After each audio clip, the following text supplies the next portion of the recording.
Hello बच्चों, क्या हाल चाल है? कैसी तैयारी चल रही है? पढ़ाई लिखाई कुछ चल रही है कि नहीं चल रही है? केवल मस्ती? नहीं, ऐसा नहीं होना चाहिए। कुछ पढ़ाई लिखाई भी कीजिए। आप लोग मन लगा के पीछे पढ़िए बैठ के, ठीक है? खाइए पीजिए, मौज कीजिए, लेकिन साथ में पढ़िए भी जरूर। अब आइए हम लोग अपनी ऑनलाइन क्लासेस को स्टार्ट करते हैं। यहाँ तक हम लोगों ने relative loading and vapour pressure देख लिया था। P naught minus P S upon में पी एस, ये बराबर होता है मोल फ्रैक्शन ऑफ सॉल्यूट की। पहली क्वालिटेटिव प्रॉपर्टी हम लोग की हो गई थी, उससे बेस्ड कुछ न्यूमेरिकल्स हम लोगों ने देखे और साथ ही साथ उसके डिफरेंट वेरिएशंस देखे कि सर वो मोलैलिटी के कैसे प्रोपोर्शनल में होता है, राउट लॉ को कैसे फॉलो करता है, तमाम चीजें। अब इसी को और आगे एक्सप्लेन करने के लिए एक हमारे यहाँ एक्सपेरिमेंटल ग्राउंड है, ओस्टवाल्ड एंड वॉकर मेथड। इससे भी हम लोग relative loading and vapour pressure का पता लगाएंगे। इसमें क्या होता है इसको समझते हैं। जैसे मान लीजिए कि मैंने इस कमरे में आधा पानी भर के रखा हुआ है, ठीक है ना। अब उसके बाद एक पर्टिकुलर टेम्परेचर मैंने मेंटेन कर दिया, जिससे कि यहाँ जितनी मैक्सिमम वेपर हो सकती है उस टेम्परेचर पे वो यहाँ है। यानी कि इसको हम इस वेपर प्रेशर को हम लोग क्या बोलते हैं, पी नॉट बोल सकते हैं कि नहीं बोल सकते। इस जो भी हमारा वाटर है उसकी वेपर प्रेशर उस पर्टिकुलर टेम्परेचर पर, अगर ये 25 डिग्री सेंटीग्रेड टेम्परेचर मेंटेन है तो ये कितना होगा, 24 टॉर के बराबर, जैसा हम लोग पहले देख चुके हैं। तो अब हमने क्या किया कि यहाँ एक होल बनाया हुआ है और इस होल से हमारी ड्राई एयर आ रही है अंदर, ठीक है। ड्राई एयर जब अंदर आई तो यहाँ से जो मॉइस्चर है उसको उठाएगी और आगे बढ़ी, तो ये एयर जो है इसको हम क्या बोलेंगे, कंप्लीटली मॉइस्चर बोलेंगे। क्यों कंप्लीटली मॉइस्चर बोले, मतलब दो टर्मिनोलॉजी है यहाँ पे, एक कंप्लीटली मॉइस्चर बोले या पार्शली मॉइस्चर बोले।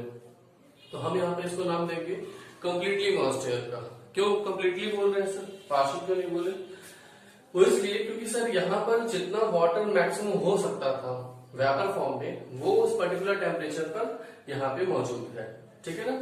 तो अब यहाँ पे हम देख रहे हैं कि सर ये जो आपकी एयर, जब ड्राई एयर यहाँ आई तो इसने जो मैक्सिमम वाटर वहां उस टेम्परेचर पर जितना उठा सकती थी उसने उसको उठा लिया। तो इसलिए इसको हमने क्या बोला, कंप्लीटली मॉइस्चर बोला। इस बात को ध्यान रखेंगे कि अगर यहाँ पर जो वेपर है मान लो सोल्यूशन होता तो वो कम होती, क्योंकि हम जानते हैं सोल्यूशन का वेपर प्रेशर कम होता है और जो सॉल्वेंट होता है उसका वेपर प्रेशर ज्यादा होता है। तो यहाँ पे हमने प्योर सॉल्वेंट भर के रखा हुआ है। तो जब इसमें इक्विलिब्रियम आ गया कि sir rate of evaporation rate of condensation में क्या है, इक्विलिब्रियम है। तो इस सिचुएशन में जब हमने ड्राई एयर यहाँ से पास की तो ड्राई एयर ने यहाँ से जो वाटर वेपर उठाया वो वाटर वेपर मैक्सिमम उठाया जितना वो उठा सकता था। तो अब जो आगे एयर बढ़ी उसको हम क्या बोलेंगे, कंप्लीटली मॉइस्चर बोलेंगे, ठीक है। तो इसको हम लोग कैसे निकालेंगे इसको मैं समझाता हूँ। जैसे मान लो कि हमारे पास एक कंटेनर है, ये क्लोज कंटेनर है बेसिकली बेटा, और यहां से मैंने पैसेज बना रखे हैं।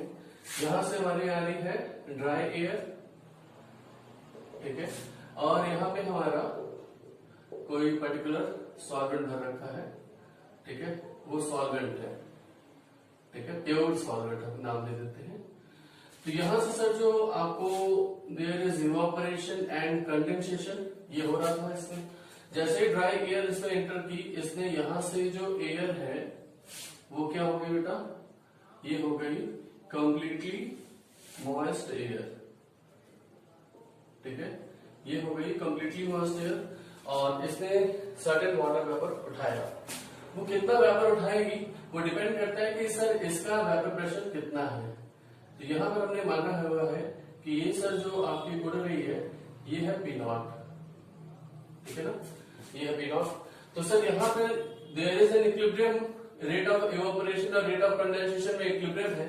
तो यहाँ पर जैसे ही हमारी ड्राई एयर इसमें से कुछ मॉइस्चर लेके गई तो इस सॉल्यूशन का वेट लॉस हुआ कि नहीं हुआ, वेट लॉस हुआ।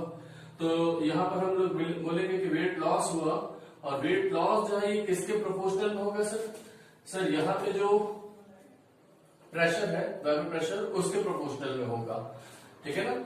ये नेट रिजल्ट है हम लोग का। लेकिन इसको निकालने का जो तरीका है वो क्या है कि कहीं भी अगर हम लोग देख रहे हैं किसी भी सॉल्यूशन के लिए जब हमें वेट लॉस या वेट गेन का पता करना होता है, ठीक है, वेट लॉस या वेट गेन कैसे होगा वो मैं अभी बता रहा हूँ। यहाँ पे ड्राई एयर में अगर हम इसका वेपर प्रेशर पूछें कि सर कितना होगा तो वो होगा 0। और कंप्लीटली मॉइस्ट एयर में वेपर प्रेशर कितना है बेटा, तो ये है P नॉट के बराबर।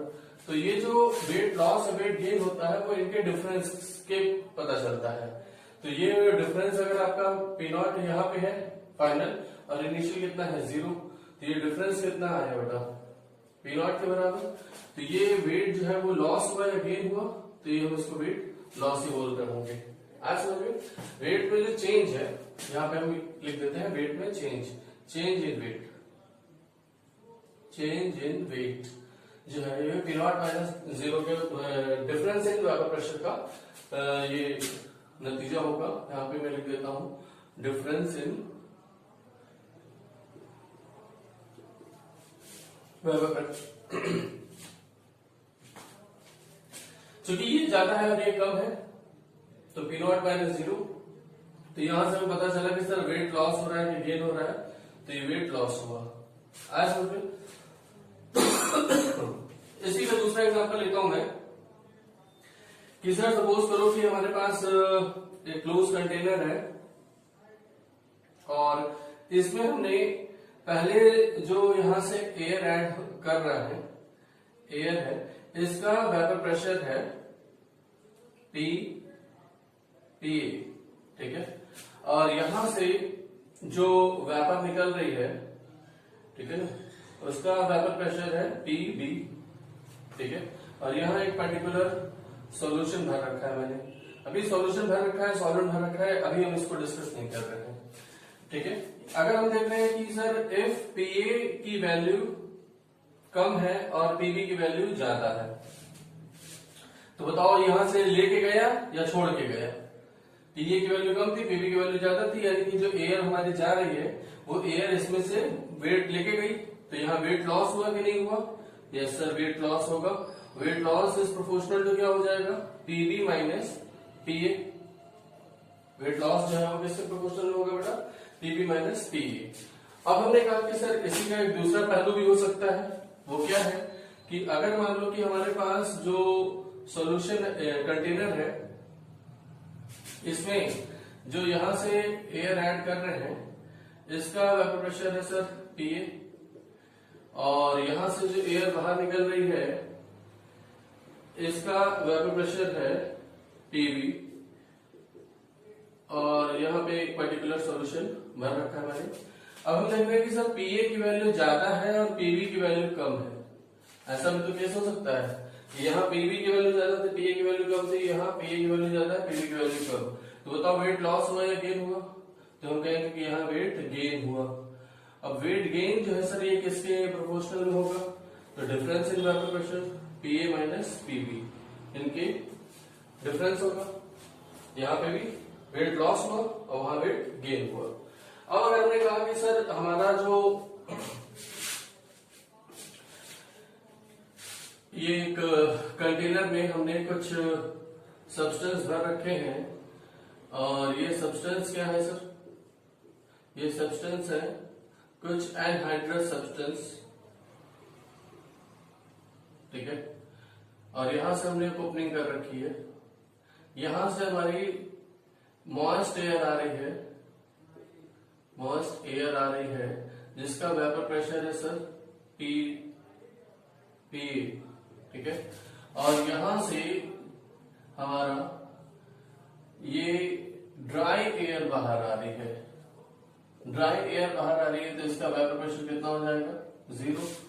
तो ये जो एनहाइड्रस सब्सटेंस हमारा भर रखा गया है, इस एनहाइड्रस सब्सटेंस ने क्या किया बेटा, इस एनहाइड्रस सब्सटेंस ने वेट लॉस किया या वेट गेन किया, तो ये सर वेट गेन करेगा क्योंकि मॉइस्ट एयर अंदर आई और ड्राई एयर बाहर जा रही है, तो weight gain is proportional to difference in pressure.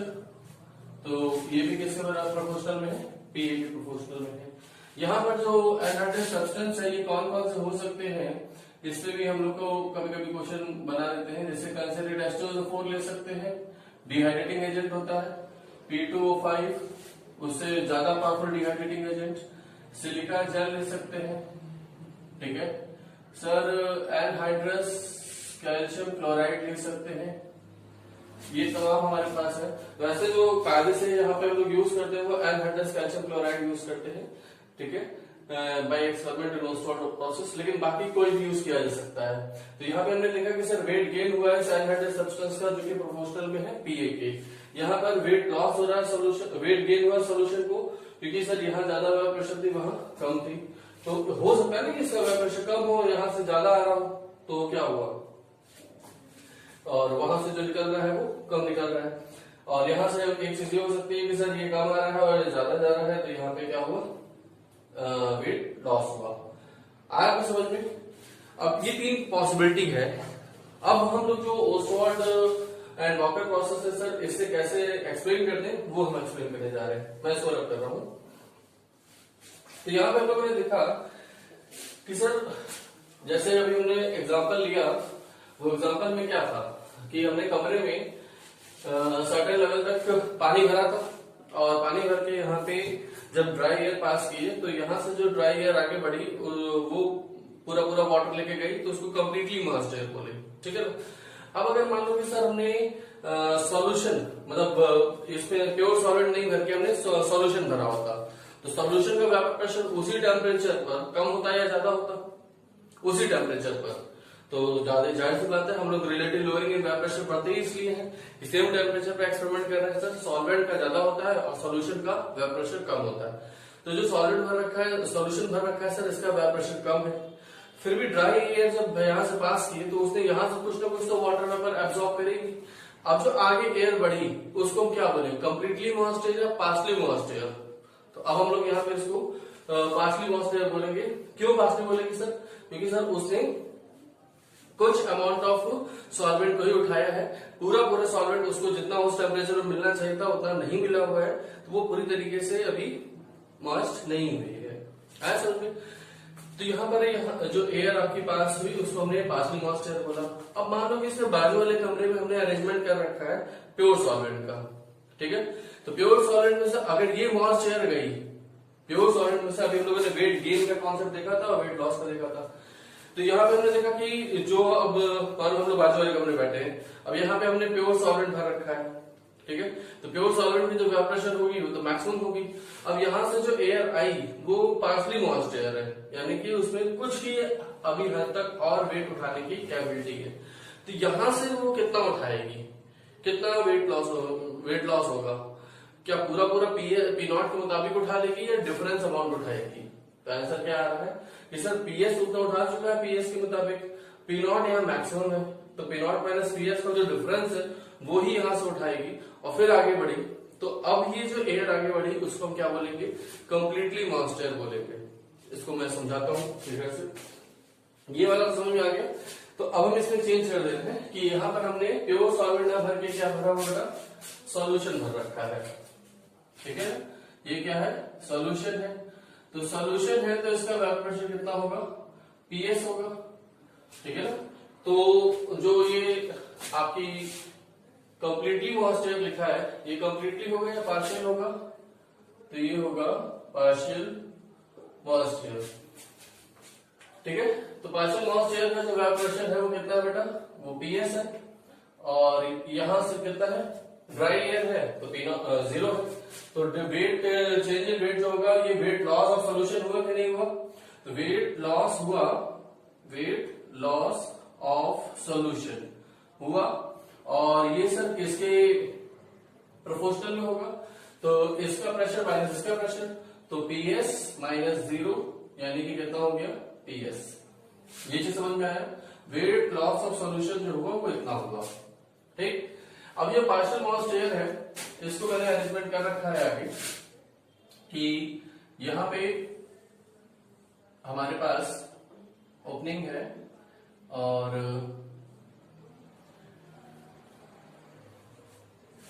यहां हमने भर रखा है प्योर सॉल्वेंट, ठीक है। ये क्या है, ये है सर प्योर सॉल्वेंट, ठीक। अब जो पार्शियल मॉइस्ट एयर है वो यहां से एंटर कर रही है। तो अब बताओ यहाँ पे जो वेपर उड़ रही है वो कितना उड़ रही है बेटा, ये तो पी नॉट है, तो पी नॉट उठा लेगी पूरा या डिफरेंस, क्योंकि कुछ तो उठा, अगर पूरा ड्राई एयर होता तो वो पी नॉट मुताबिक उठा लेता, लेकिन सर पहले से ये गीली हो चुकी है, अब ये डिफरेंस अमाउंट जो है वही उठाएगी।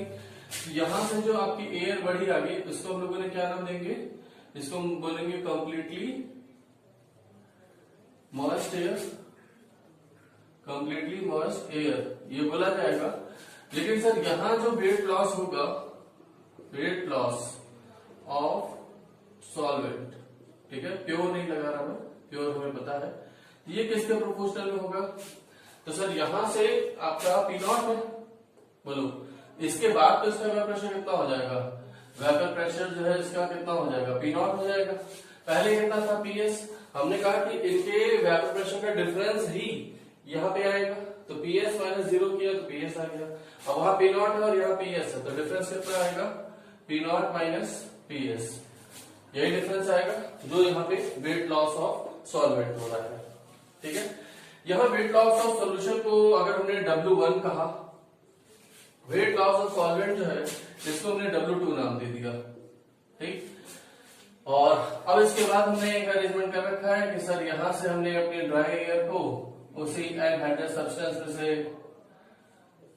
पास किया, और इस एनहाइड्रस सब्सटेंस ने क्या किया, वेट गेन किया। तो वेट गेन जो है, यहां से फिर से ड्राई एयर आगे निकल रही है, यहां से फिर से ड्राई एयर आगे निकल रही है, तो इसका वेपर प्रेशर कितना हो जाएगा, 0। तो सर वेट गेन जो है ये प्रोपोर्शनल जो क्या हो जाएगा, पी नॉट माइनस 0। तो ये कितना आ गया बेटा, वेट गेन जो है, टोटल वेट गेन जो होगा इसको, ये कितना होगा, पी नॉट के बराबर। अब टोटल वेट गेन यहाँ पे हम देख रहे हैं कि सर वेट लॉस W1 हुआ, ये वेट लॉस W2 हुआ, तो टोटल वेट गेन इसका कितना हो जाएगा, W1 प्लस W2 कह सकते हैं। चलो अगर हम टोटल वेट लॉस की बात करें, टोटल वेट लॉस, तो ये W1 प्लस W2 अगर हम करते हैं तो ये किसके प्रोपोर्शनल में हो जाएगा, सर एक बार तो PS है और एक बार क्या है, पी नॉट माइनस PS, तो ये कटा तो क्या बचा, प्रोपोर्शनल टू पी नॉट। तो W1 प्लस W2 ही जो है ये हमारा W3 है, अगर हम W3 इसको नाम दे देते हैं तो W3 किसके प्रोपोर्शनल में है, पी नॉट के प्रोपोर्शनल में है। आ रहा है सॉल्व में? तो यहां से हम लोगों ने कुछ निकाला कि सर यहाँ वेट लॉस कितना हो रहा है, यहाँ वेट लॉस कितना हो रहा है, वहां वेट गेन कितना हुआ है, टोटल वेट लॉस कितना हुआ। अब उसके बाद अगर हम लोग अपना कॉन्सेप्ट देखें कि sir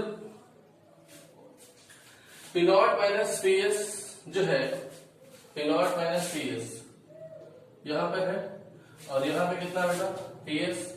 P naught minus PS किसके प्रोपोर्शनल में है, W2 के, और पीएस किसके प्रोपोर्शनल में है, W1 की। अगर हम इसका रेशियो ले लें, ठीक है, तो P naught minus PS upon में पीएस, तो ये क्या दे रहा है भाई, W2 अपॉन में W1। चलो P naught minus PS upon में पीएस, ये दे रहा है W2 अपॉन में W1। क्या यही वाला रिलेशन हम लोगों ने निकाला हुआ है आपका किसमें, relative lowering in vapour pressure में, P naught minus PS upon में PS is equal to W2 upon में W1। या अगर हम लोग यहाँ पे करते हैं कि पी नॉट माइनस पीएस, एक और रिलेशन निकाल सकते हैं कि पी नॉट माइनस पीएस जो है वो W2 के प्रोपोर्शनल में है, पी नॉट माइनस पीएस ये W2 के प्रोपोर्शनल में है, और उसके बाद पी नॉट जो है ये कितना है, ये सर W1 प्लस W2 के प्रोपोर्शनल में है, ठीक है ना।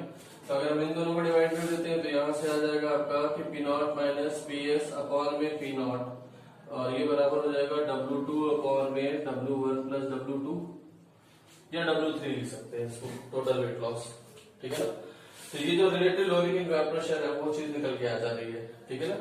लेकिन हमने आपको ये चीज वहां बताई थी कि P naught minus PS upon में पीएस जो है यही हमारा किसके प्रोपोर्शनल में आया था, मोल फ्रैक्शन के।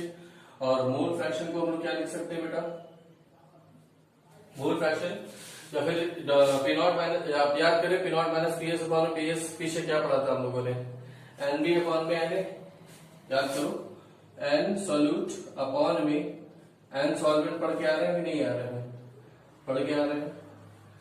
तो अब उसके बाद अगर हमने इसको ओपन किया, ये चीज देखो, ये यहां से नहीं निकल के आ रही है, ये W2 W1 वो यहाँ का है, पी नॉट माइनस पीएस जो वो यहाँ का है, लेकिन इसके आगे जो ये लिखा जा रहा है ये प्रीवियस नॉलेज लिखी जा रही है, ठीक है ना। तो W2 और W1 दे देगा, P नॉट की वैल्यू दिया हुआ है, PS की वैल्यू पूछा हुआ है। मतलब यहाँ पे कितने वेरिएबल है, 1 2 3 4, 4 में से 3 के बारे में इंफॉर्मेशन दी रहेगी, 1 पूछा जाएगा। तो ये हमें आना चाहिए करने, उधर से कर लो या ये वाला कर लो, कोई दिक्कत नहीं है, ठीक है ना। अब उसके बाद हम देख रहे हैं कि सर जो relative lowering in vapour pressure हम लोगों ने देखा था, ये मोल फ्रैक्शन और सॉल्यूट था। लेकिन सर मोल फ्रैक्शन यहाँ पे हमारा इसके प्रोपोर्शनल कर सकते हैं मोल फ्रैक्शन और सॉल्यूट, ठीक है।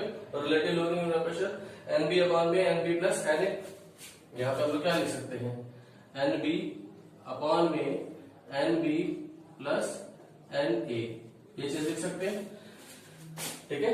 तो ये पूरा फॉर्मूला हो गया इस वाले टर्म से रिलेटेड, ठीक है। और यहां से हम लोग ने देखा था कि P not minus PS upon में PS, ये N सॉल्यूट अपॉन में NB अपॉन में NA आता है, और NB सॉल्यूट है, NA सॉल्वेंट है। इनको अगर हमने अपॉन में N सॉल्वेंट, N सॉल्यूट को ओपन किया तो क्या लिखा, मॉलिक्यूलर वेट अपॉन में मॉलिक्यूलर वेट सॉल्यूट का, और इसको ओपन किया तो मोल्स ऑफ सॉल्वेंट, तो weight upon molecular weight of solvent, ठीक है। तो इतना नोट करें जल्दी से, उसके बाद फिर इस पर क्वेश्चन करवा रहे हैं।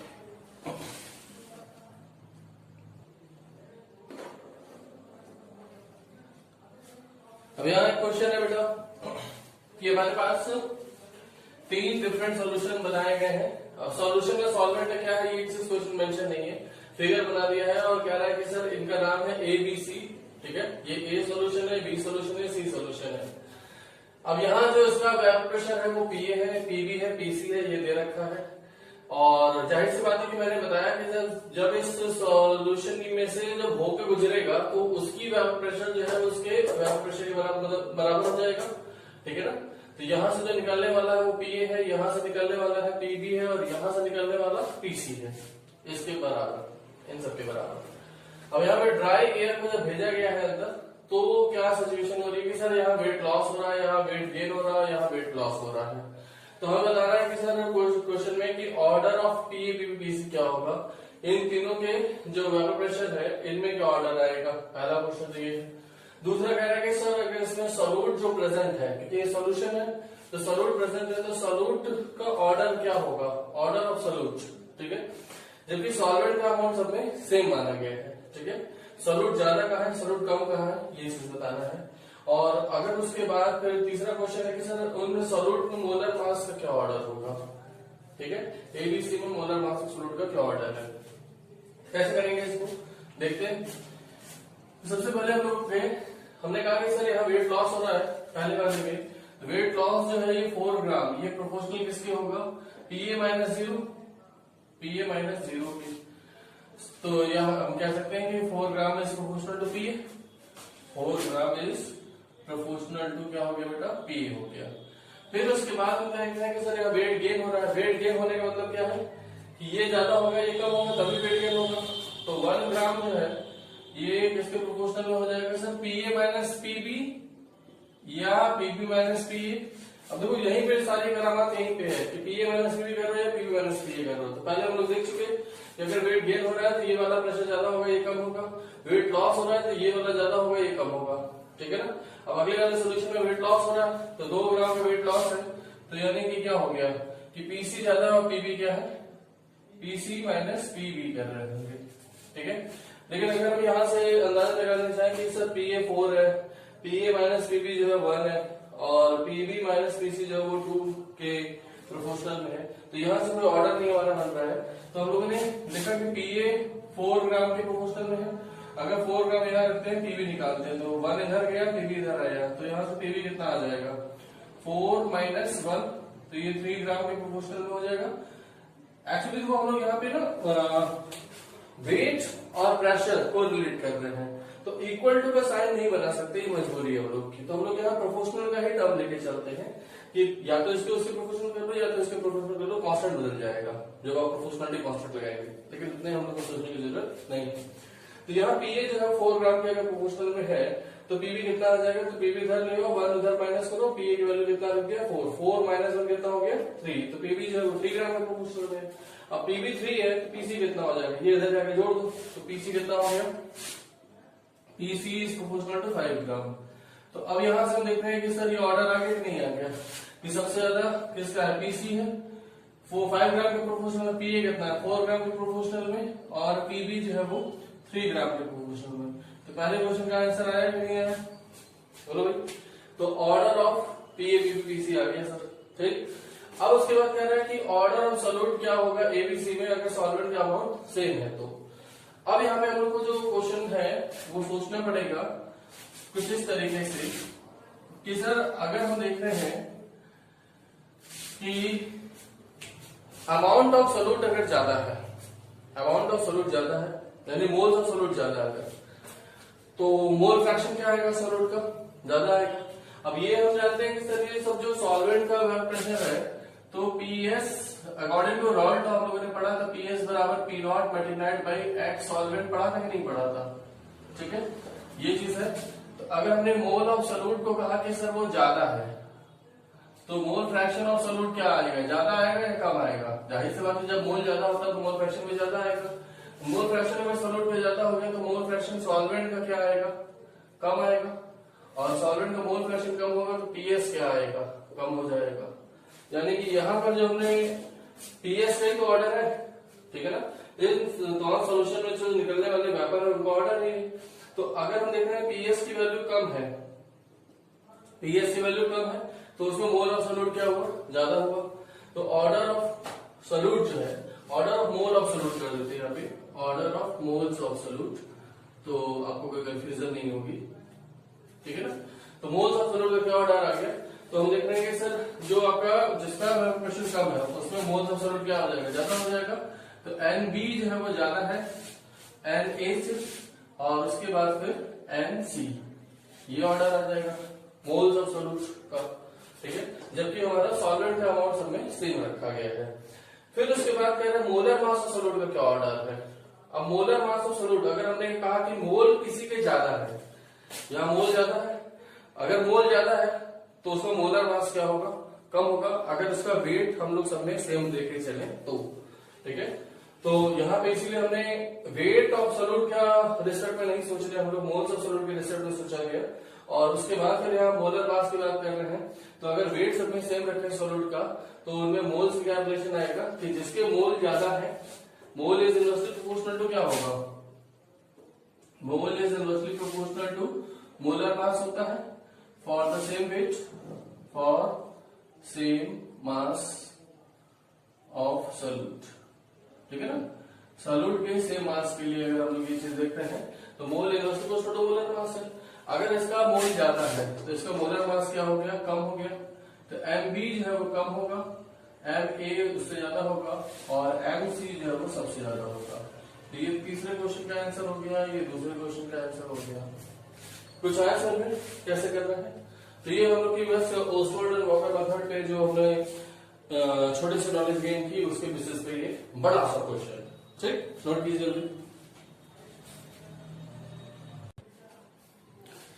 अब इसी क्रम में एक और क्वेश्चन करते हैं बेटा हम लोग, जैसे कि हमें एक सॉल्यूशन दे रखा है पहले, जिसमें 5 ग्राम सॉल्यूट है और 180 ग्राम वाटर है, इसका मिक्सचर है, सॉल्यूशन है। इसमें से ड्राई एयर पास किए तो यहाँ से जो एयर निकली ये कम्प्लीटली मॉइस्चर एयर कहलाएगी या पार्शियल मॉइस्चर एयर कहलाएगी। तो ये हमारी पार्शियल मॉइस्चर एयर कहलाएगी। उसको हमने भेजा प्योर वाटर में तो यहाँ से फिर जो निकली ये पी नॉट होगा, यहाँ से जो इसका जो प्रेशर होगा वही लेके निकलेगी। अब ये कम्प्लीटली मॉइस्चर होगी पी नॉट के बराबर, ठीक है ना। तो यहाँ पे कह रहे हैं सर वेट लॉस है वो 5 ग्राम का है और यहाँ जो वेट लॉस का है वो 0.05 ग्राम का है।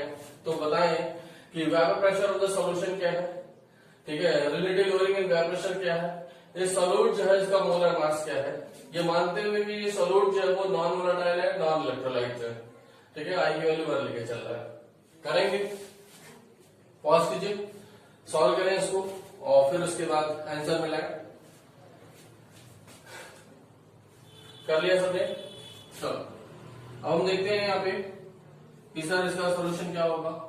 तो हमने कहा कि सर यहाँ जो वेट लॉस हो रहा है, वेट लॉस पहला वाला जो है जो कि कितना है भाई 5 ग्राम के बराबर है, ये किसके प्रोपोर्शनल में होगा। तो यहाँ पे हम कह सकते हैं सर पीएस होगा, पीएस माइनस जीरो। और उसके बाद फिर जो हम वहां देख रहे हैं कि सर वेट लॉस हो रहा है, सेकंड वाले में वेट लॉस जो हुआ है ये कितना है 0.05 ग्राम का है, ग्राम में ही है, ठीक है। तो ये किसके प्रोपोर्शनल में हो जाएगा, P naught minus P S, difference amount P naught minus P S. अब जब दोनों की वैल्यू पता चल गई है हमें, तो हम डिवाइड कर दें तो आ नहीं जाएगा, बिल्कुल आ जाएगा। तो हमारे पास है P naught minus P S upon में पी एस, ठीक। P naught minus P S की वैल्यू कितनी होगा, 0.05 और पी एस की वैल्यू कितनी है, 5। अब यहाँ पी नॉट की वैल्यू नहीं दिया हुआ है, तो हम क्या माने, सर हमारा कोई भी टेम्परेचर अगर नहीं दिया रहता तो हम लोग रूम टेम्परेचर मानते हैं, और रूम टेम्परेचर पर जो वेपर प्रेशर ऑफ वाटर होता है वो कितना होता है, पी नॉट की वैल्यू जो यहाँ दिया है ये 24 टॉर के बराबर होगी, ये लेके चल रहा हूँ। तो 24 माइनस पी एस अपॉन में पी एस, ये बराबर हो गया 0.05 अपॉन में 5, ठीक है। तो ये सॉल्व हो जाएगा भाई, ये कितना हो गया 0.01 multiplied by P S plus P S बराबर 24, तो पी एस बराबर कितना हो गया 24 अपॉन में 1.01, ठीक। अब उसके बाद ये पहला क्वेश्चन हो गया सर पी एस आ गया, अब relative lowering and vapour pressure पूछे तो आ जाएगा sir P naught minus P S upon में पी नॉट करना है। आर एल वी पी क्या है भाई, relative lowering and vapour pressure जो है ये P naught minus P S upon में पी नॉट को बोलेंगे, तो पी एस की वैल्यू निकाल करके पी नॉट में से घटा देंगे। फिर मोलर मास और सोलर बताना सर साथ में, तो हमने कहा कि sir P naught minus P S upon में पी नॉट, यही टर्म किसके बराबर होता है, एनबी अपॉन में एनए, एनबी अपॉन में एनए। तो एनबी की वैल्यू कितनी होगी सर, तो ये वेट है कितना है 5 ग्राम, अपॉन में इसका मोलर मास, नीचे वेट ऑफ सॉल्वेंट कितना है 180, अपॉन में इसका मोलर मास वाटर है तो 18, एमबी आ जाएगा यहाँ सॉल्व करके, चलो भाई एमबी आ जाएगा, पीएस आ जाएगा, और P naught minus PS upon में पी नॉट कर लेंगे तो relative lowering and vapour pressure आ जाएगा। नोट करिए जल्दी।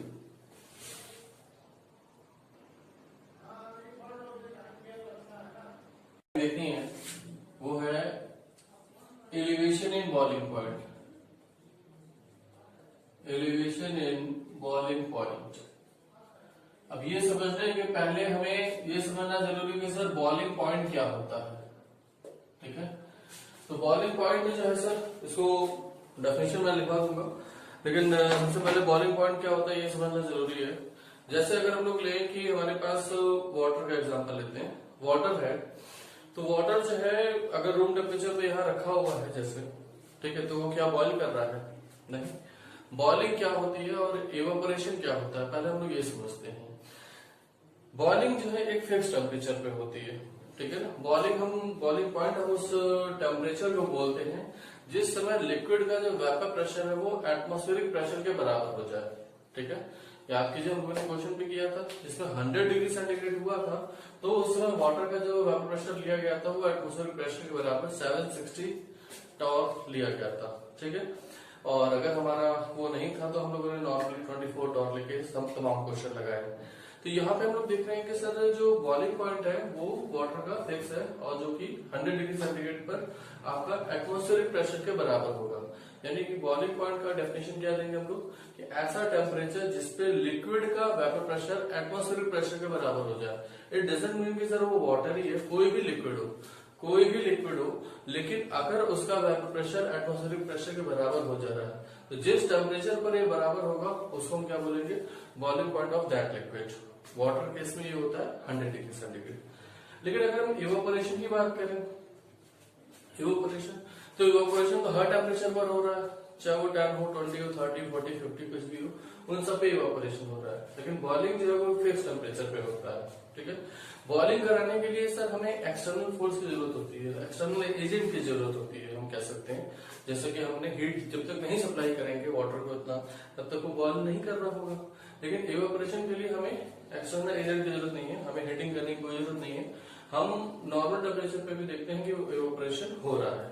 इवेपोरेशन को कहते हैं कि ये सरफेस फिनोमेना है, केवल सरफेस से ही मॉलिक्यूल आपके इवेपोरेट करके एयर में आ रहे हैं। लेकिन बॉइलिंग जो होती है वो बल्क फिनोमेना होती है। बल्क फिनोमेना क्या मतलब है कि जो अंदर मॉलिक्यूल है बल्क में है, उसको भी अगर एनर्जी मिली तो वो भी निकल करके बाहर आ रहा होगा। खाली सरफेस वाले बाहर जा रहे हो ऐसा नहीं है, वो नीचे वाले मॉलिक्यूल को भी मौका मिलता है कि वो ऊपर आए और बाहर जाए। ठीक, तो बॉइलिंग जो है एक बल्क फिनोमेना है, जबकि इवेपोरेशन सरफेस फिनोमेना है। समझ में आया? तो बॉइलिंग पॉइंट ऑफ, यहाँ पर हम लोग सबसे पहले डेफिनेशन लिख रहे हैं कि बॉइलिंग पॉइंट ऑफ सॉल्वेंट क्या है। ठीक है, बॉइलिंग पॉइंट ऑफ सॉल्वेंट की डेफिनेशन अगर हम लोग लिखें तो हम लोग लिखेंगे the temperature at which vapor pressure of liquid become equal to atmospheric pressure।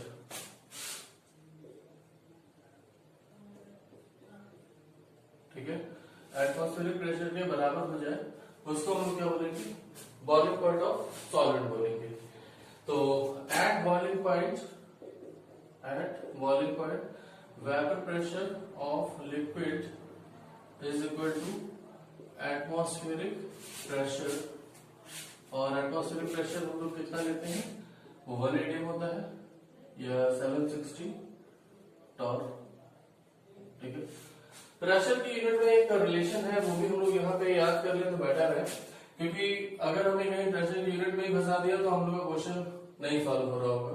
इसके लिए एक तरीका क्या है वो हम लोग याद रखना है। एक नॉलेज क्या है, जनरल नॉलेज, कि 1 ATM, इसको हम लोग ऐसे बोलेंगे कि मेरे पास 1 ATM है। ठीक है, जनरली लोग कितने ATM लेके चलते हैं, पैसा होना चाहिए सर, एक ही ATM हो तब भी काम हो जाएगा, 10 ATM की जरूरत ही नहीं है, हर बार नोटबंदी थोड़ी ना हुई है। तो यहाँ पे हमने देखा कि आपका तरीका क्या है, 1 ATM, मेरे पास 1 ATM है, मेरा एक बार है।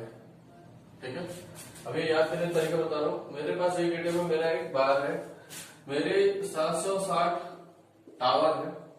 अब ये टावर किसी के भी ले लो, एयरटेल, वोडाफोन, कोई भी, ठीक है, आइडिया। तो मेरे पास एक ATM है, मेरा एक बार है, मेरा 760 टावर है। अब 760 टावर को ही हम लोग 760 mmHg भी लिखते हैं, या फिर हम उसको लिखते हैं 76 सेंटीमीटर Hg।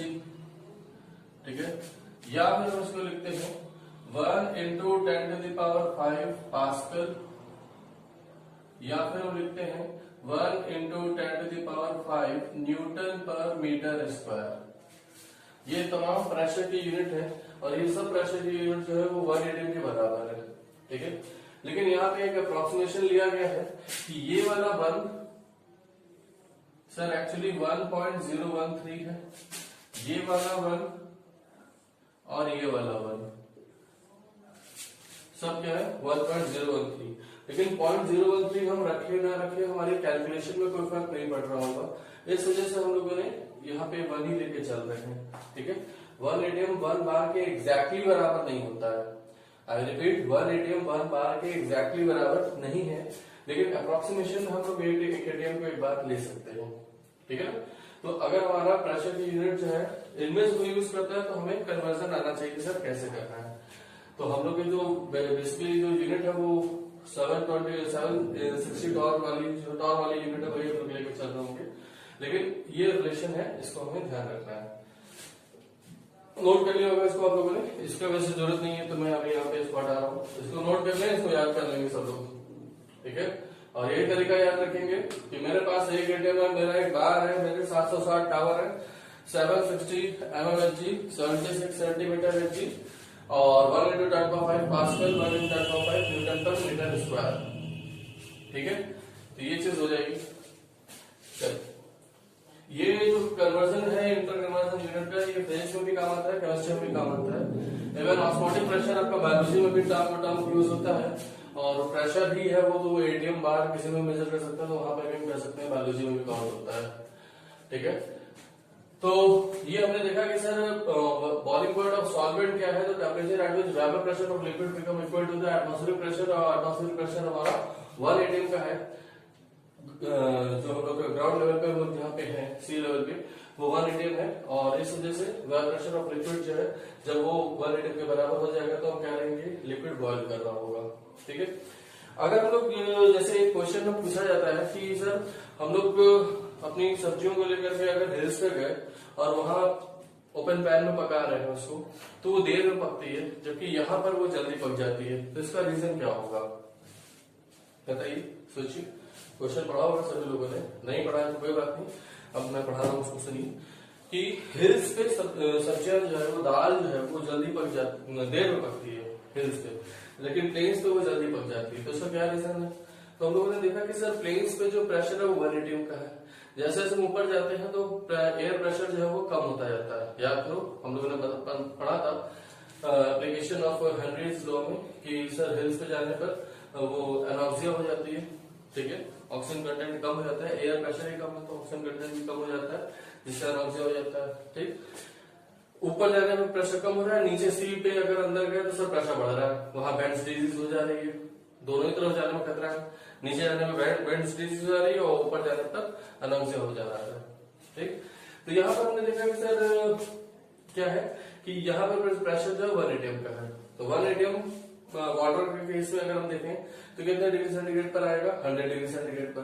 अब 100 डिग्री सेंटीग्रेड आपने टेम्परेचर किया और सब्जियां जो है वो मान लो कि आधे घंटे में पक जा रही है। ठीक, अब हम यही सब्जियों को लेके हिल्स पे गए, अब हिल्स पे प्रेशर कम है, प्रेशर वहां मान लो 0.5 atm है, तो अब जो मेरा वाटर है वो बॉयल कितना करेगा, वो बॉयल करना होगा सर उसको एटमॉस्फेरिक प्रेशर के बराबर करना है, तो एटमॉस्फेरिक प्रेशर आपके 1 atm है, नहीं सर वहां पर तो हमने कहा कि 0.5 atm है, और 0.5 atm करने में मालूम पड़ा 80 डिग्री सेंटीग्रेड की टेम्परेचर लगा, 80 डिग्री सेंटीग्रेड टेम्परेचर आया तुरंत उसका प्रेशर कितना हो गया 0.5, तो वो जो है वाटर वहां पे 80 डिग्री सेंटीग्रेड पर ही बॉइल कर रहा होगा, यानी वहां वाले जो है वो बॉइलिंग पॉइंट की जो वैल्यू बताएंगे वाटर की वो कितना बताएंगे सर 80 डिग्री सेंटीग्रेड, यहाँ पर कितना बताएंगे हम 100 डिग्री सेंटीग्रेड। ये रेफरेंस वाइज चेंज हो सकता है, लेकिन पढ़ते सब लोग स्टैंडर्ड किताब है तो उसमें हम लोग क्या लिखते हैं 1 atm प्रेशर से ही सारा बॉइलिंग पॉइंट बताया गया है। ठीक है, तो वो 1 atm है, आया समझ में। तो हिल्स पे जो हम देख रहे हैं कि सर वो एयर प्रेशर कम हो गया तो वाटर जो है वो 80 डिग्री सेंटीग्रेड 70 पे ही बॉइल करने लगा। अब जो सब्जियां हैं जिनको आधे घंटे का लिए 100 डिग्री सेंटीग्रेड का टेम्परेचर चाहिए था पकने के लिए, आधा घंटा चाहिए 100 डिग्री सेंटीग्रेड का टेम्परेचर तब वो पकेंगे। अब वहां 70-80 डिग्री सेंटीग्रेड की टेम्परेचर मिल रहा है सर, तो उनको आधे घंटे से क्या मतलब 1.5 घंटा लग गया सर सब्जियां पकने में, दाल पकने में। क्यों? क्योंकि सर वहां उतना टेम्परेचर मेंटेन नहीं हो पा रहा है, इसीलिए कहते हैं कि प्रेशर कुकर यूज करो। ठीक, प्रेशर कुकर यूज करो। प्रेशर कुकर में क्या होता है भाई, प्रेशर कुकर में अपने सब सामान रख करके ढक्कन लगाया, उसमें रबड़ लगाया, ऊपर सीटी लगाया, तो वो क्या होगा सर वो अपना प्रेशर है उसका, अब अंदर जो भी कुछ है वो ढक्कन का सीटी का जो भी प्रेशर है वो अपना प्रेशर खुद क्रिएट करता है, उसको एटमॉस्फेरिक प्रेशर से मतलब नहीं है। तो इसलिए आप चाहे यहाँ पकाओ चाहे हिल्स में पकाओ सेम टाइम में पकेगा अगर आप प्रेशर कुकर यूज करते हो, लेकिन अगर आप ओपन पैन में यूज कर रहे हो तो डिफरेंस आएगा, क्योंकि एटमॉस्फेरिक प्रेशर कितना है उससे मतलब हम लोग को होगा।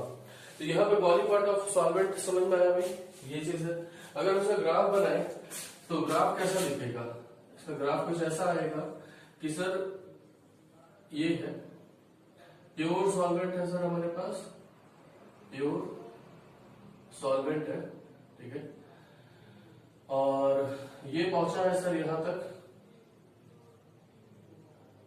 ठीक, ये 1 atm हो गया, और 1 atm होने में जो उसको टेम्परेचर लग रहा है सर वो 100 डिग्री सेंटीग्रेड लगा वाटर केस है, ठीक है। लेकिन वाटर हम लोग का हर जगह वाटर थोड़ी ना है, कोई अदर सॉल्वेंट ले लिया तो, इसलिए हम लोग अपना जो कॉन्सेप्ट डेवलप कर रहे हैं वो T0 से डेवलप करेंगे कि T0 जो है सर ये boiling point of pure solvent है, boiling point of pure solvent है।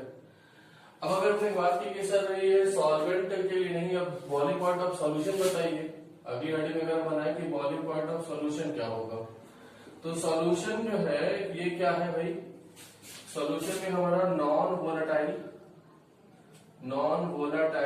सॉल्यूट एडेड है, ठीक है, सॉल्यूशन है लेकिन solution with non volatile solute अगर हमारे पास है इसमें एडेड है, तो अब क्या होगा भाई, तो अब ये उड़ेगा कि नहीं उड़ेगा, सॉल्यूट तो उड़ेगा नहीं सर, लेकिन सॉल्वेंट को भी उड़ने नहीं देगा, ठीक है ना। तो यहाँ पर हम लोग बोल रहे होंगे कि temperature at which vapour pressure of solution, ठीक है ना, इसकी डेफिनेशन क्या हो जाएगी, temperature at which vapour pressure of solution. अभी यहाँ पे हम लोगों ने किसकी बात की, उस लिक्विड की बात की थी, प्योर सॉल्वेंट की। लिक्विड का मतलब क्या है, प्योर सॉल्वेंट है सर, प्योर सॉल्वेंट है, ठीक। अब यहाँ पे हम लोग बात कर रहे हैं temperature at which vapour pressure of solution become equal to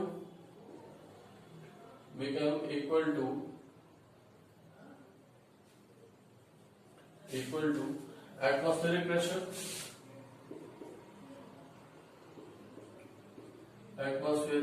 pressure, तो उसको हम लोग क्या बोल रहे होंगे, बॉइलिंग पॉइंट ऑफ सॉल्यूशन बोल रहे होंगे, ठीक है।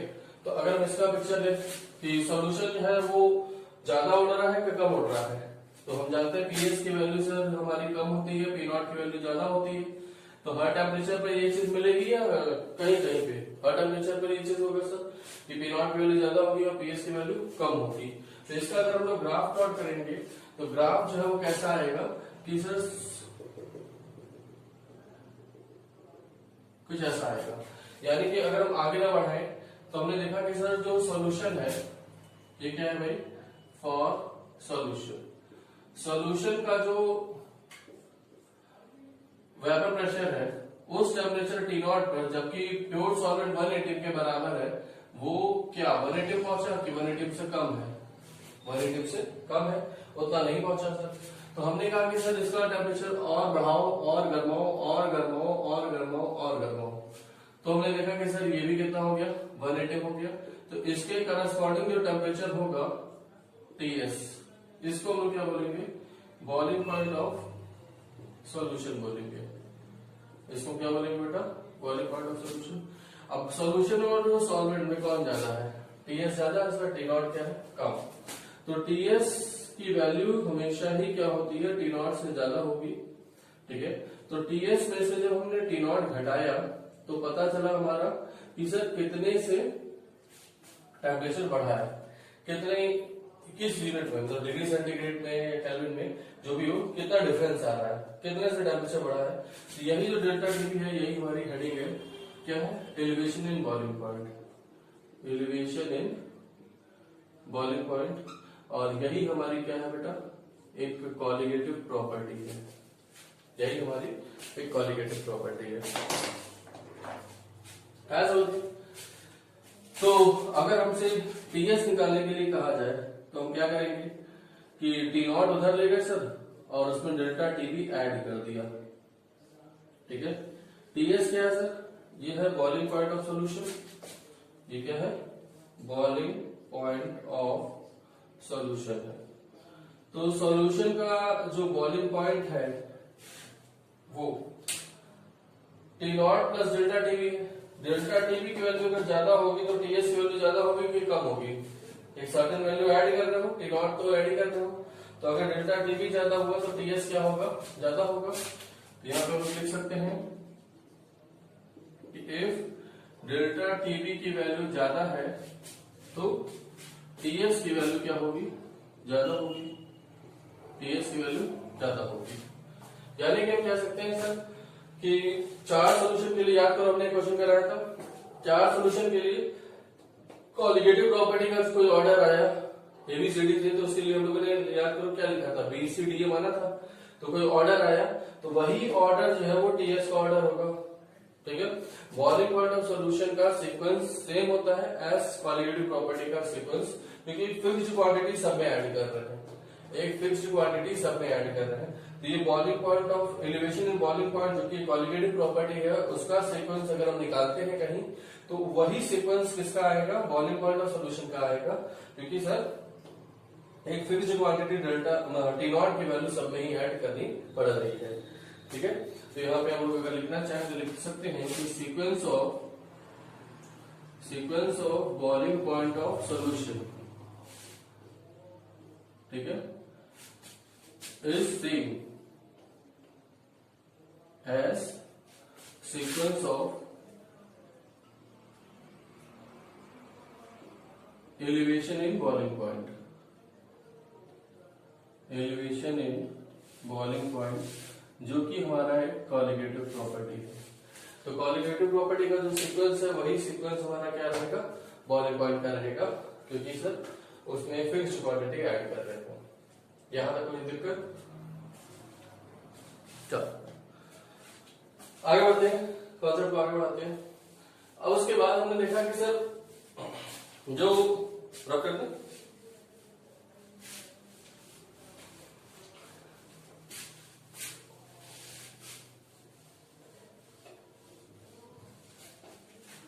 अब उसके बाद हमने कहा कि सर डेल्टा टीवी जो है, ये जो कॉलिगेटिव प्रॉपर्टी हमारी है डेल्टा टीवी, ये प्रोपोर्शनल में होती है मोलैरिटी के। ये तो शुरुआत से ही हमने बताया कि जितनी भी कॉलिगेटिव प्रॉपर्टी है they are proportional to molarity और नेट मोलैरिटी। बोलो भाई, they are proportional to molarity और नेट मोलैरिटी। तो यहां पर हम लोग देख रहे हैं कि प्रोपोर्शनलिटी कांस्टेंट लगाएंगे तो डेल्टा टीवी बराबर हो जाएगा KB मल्टीप्लाइड बाई M। तो ये एक फॉर्मूला हमारा बना, डेल्टा टीवी बराबर KB मल्टीप्लाइड बाई M, या इसी को अगर हम लोग ओपन करके लिखें तो KB मोलैरिटी की वैल्यू अगर ओपन करते हो तो क्या लिखोगे बेटा, मोल्स ऑफ सॉल्यूट अपॉन में वेट ऑफ सॉल्वेंट। लेकिन वेट ऑफ सॉल्वेंट किस में होना चाहिए, KG में होना चाहिए, इस बात का ध्यान रखेंगे। ठीक है, और ये जो मोल्स ऑफ सॉल्यूट है इस पर कौन सी वैल्यू है, ऑब्जर्व वैल्यू है, ऑब्जर्व वैल्यू है। अगर हमने इसको थ्योरेटिकल वैल्यू के बराबर रखा तो हम क्या करेंगे, आई फैक्टर मल्टीप्लाई करेंगे। तो i multiplied by KB multiplied by n solute theoretical वाला अपॉन में वेट ऑफ सॉल्वेंट, और वेट ऑफ सॉल्वेंट किस में लेंगे बेटा, KG में लेंगे। तो ये वाला डेल्टा टीवी दे रहा होगा, ये हमारा क्या दे रहा होगा, डेल्टा टीवी दे रहा होगा। नोट करें।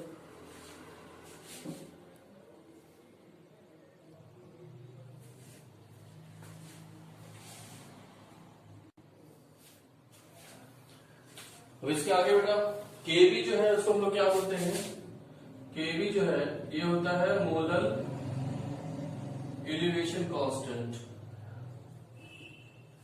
ठीक है, या इसी को हम लोग एक और नाम से बुलाते हैं इबुलोस्कोपिक कांस्टेंट,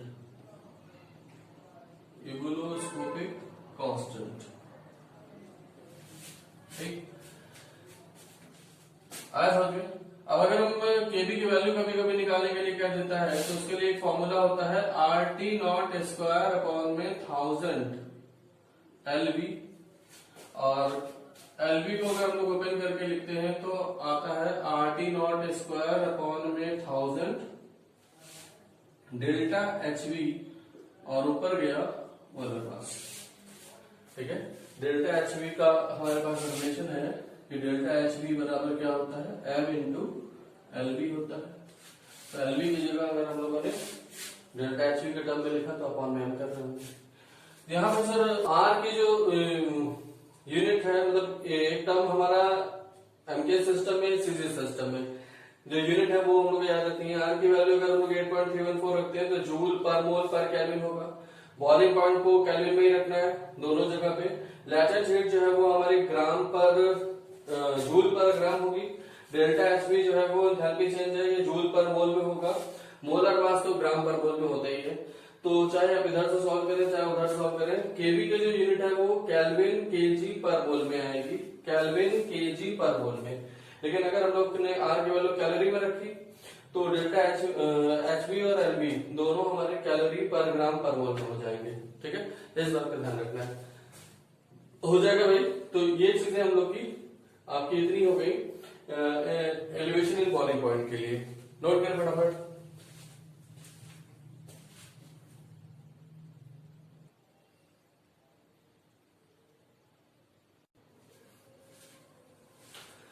अब इसके बाद हमारी तीसरी कॉलिगेटिव प्रॉपर्टी स्टार्ट हो रही है बेटा। तीसरी कॉलिगेटिव प्रॉपर्टी जिसको कि हम लोग डिप्रेशन इन फ्रीजिंग पॉइंट बोलते हैं।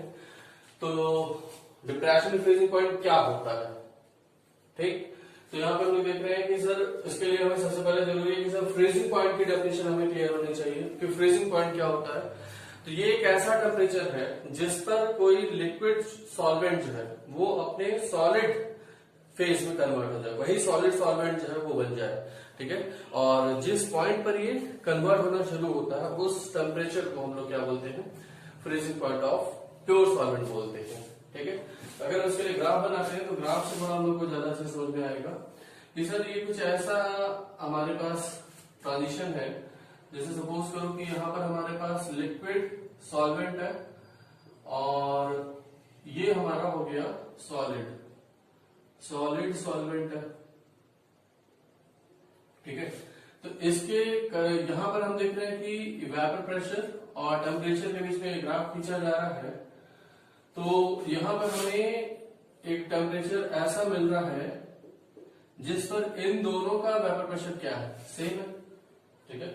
हालांकि जो आप देख रहे होंगे सॉलिड फेज जो होगा सॉल्वेंट का उसमें से बहुत कम वेपर निकल रही होगी, हम उसको 1 एटम के बराबर थोड़ी ना कर रहे हैं, ये बॉइलिंग पॉइंट थोड़ी ना जो इतना सोचना है। यहाँ पर हम देख रहे हैं कि सर जैसे आइस लो अपने हाथ, तो उसमें से भी वेपर निकलते हुए नजर आती है कि नहीं आती है, तो बस खाली उसकी बात कर रहे हैं कि वेपर फेज जो है सर सॉल्वेंट का, sorry liquid phase of solvent और सॉलिड सॉल्वेंट जब आपका जिस टेम्परेचर पर ये इक्विलिब्रियम में हो रहे हैं, ठीक है ना, तो उनका सेम वेपर प्रेशर होगा।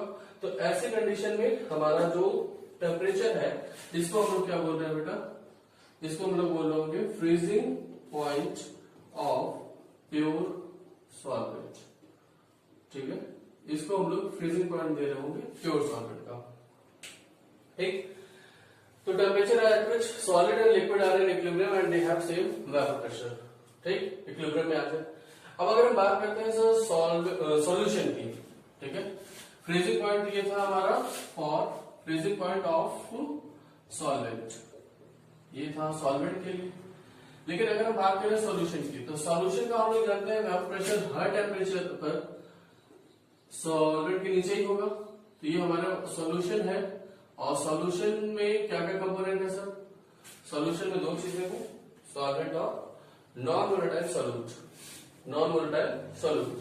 तो उस नॉन वोलेटाइल सॉल्यूट ने क्या किया कि सर उसमें कुछ क्या करके अपनी जगह बनाई उस सॉलिड मॉलिक्यूल के बीच में, जिससे उनकी जगह कम हो गई थोड़ा बहुत, तो जो नॉन वोलेटाइल सॉल्यूट होगी कुछ एरिया ऑक्यूपाई करेगा, तो बाकी जो सॉलिड मॉलिक्यूल थे उनके सरफेस एरिया क्या हो गया, कम हो गया, जिसकी वजह से उसके सॉलिड फॉर्म में कन्वर्ट होने की टेंडेंसी क्या हो गई, कम हो गई। तो हम देख रहे हैं इस टेम्परेचर T0 पर क्या वो इस सॉलिड सॉल्वेंट वाली लाइन को टच कर पा रहा है, नहीं कर पा रहा है, यानी कि सर वो अभी सॉलिडिफाइड नहीं हुआ है, सोल्यूशन सॉलिडिफाइड नहीं हुआ है। सोल्यूशन को अगर हम चाहते हैं कि सर वो भी सॉलिडिफाइड हो, तो उसके लिए हमें इसका टेम्परेचर और नीचे पहुंचाना पड़ा और पीछे करना पड़ा। तो यहाँ पर हमने देखा कि ये टेम्परेचर आया Ts, ठीक है। उस टेम्परेचर Ts पर ये पॉइंट सपोज करो ये A है, ये पॉइंट B है और ये पॉइंट C है। तो जो सॉल्यूशन है वो पॉइंट C पर हमारे सॉलिड सॉल्वेंट वाली लाइन को टच कर देना है, यानी कि अब वो जो सॉल्यूशन था वो भी फ्रीज कर गया। लेकिन फ्रीज किया है तो फ्रीजिंग में कौन फ्रीज हुआ है, उसके अंदर जो सॉलिड पार्टिकल है वो फ्रीज हुआ या सॉल्वेंट फ्रीज हुआ। तो इस बात का ध्यान रखना है कि सॉल्वेंट मॉलिक्यूल ही फ्रीज हुआ है सर, सॉल्यूट जो था वो जैसा पहले था वैसे ही पड़ा हुआ है, सॉल्यूट फ्रीज नहीं हुआ है, सॉल्वेंट फ्रीज हुआ है, ठीक है। तो सर यहाँ पर हमारा जो पॉइंट सी है, इस पॉइंट सी पर क्या है, सॉल्यूशन में जो लिक्विड सॉल्वेंट है वो फ्रीज हो रहा है अपने सॉलिड सॉल्वेंट के साथ। जो टीएस है इसी को हम लोग क्या बोलते हैं बेटा, फ्रीजिंग पॉइंट ऑफ सॉल्यूशन बोलेंगे, ठीक है। अब बताओ कि T0 और TS में ज्यादा कौन है, तो T0 ज्यादा है सर और TS कम है, TS कम है। तो T0 में से जब TS घटाया गया तो हमें क्या पता चला, डेल्टा TF, भाई ज्यादा में से कम घटा होगा ना, T0 में TS घटाया तो आया डेल्टा TF। डेल्टा TF क्या है सर, यही हमारा है डिप्रेशन, यही हमारा क्या है बेटा, डिप्रेशन इन फ्रीजिंग पॉइंट, और यही हमारी क्या है, एक कॉलिगेटिव प्रॉपर्टी है, यही हमारी क्या है, कॉलिगेटिव प्रॉपर्टी है। तो अगर हम डेल्टा TF तो हमारी कॉलिगेटिव प्रॉपर्टी हो गई। अगर हम TS निकालने के लिए बोले तो TS उधर ले आओगे, डेल्टा TF उधर ले आओगे, तो T0 में से जो हमने डेल्टा TF माइनस किया तो ये क्या आया, TS आया, TS आया। तो ये हमारा फ्रीजिंग पॉइंट आया, ये है freezing point of solution.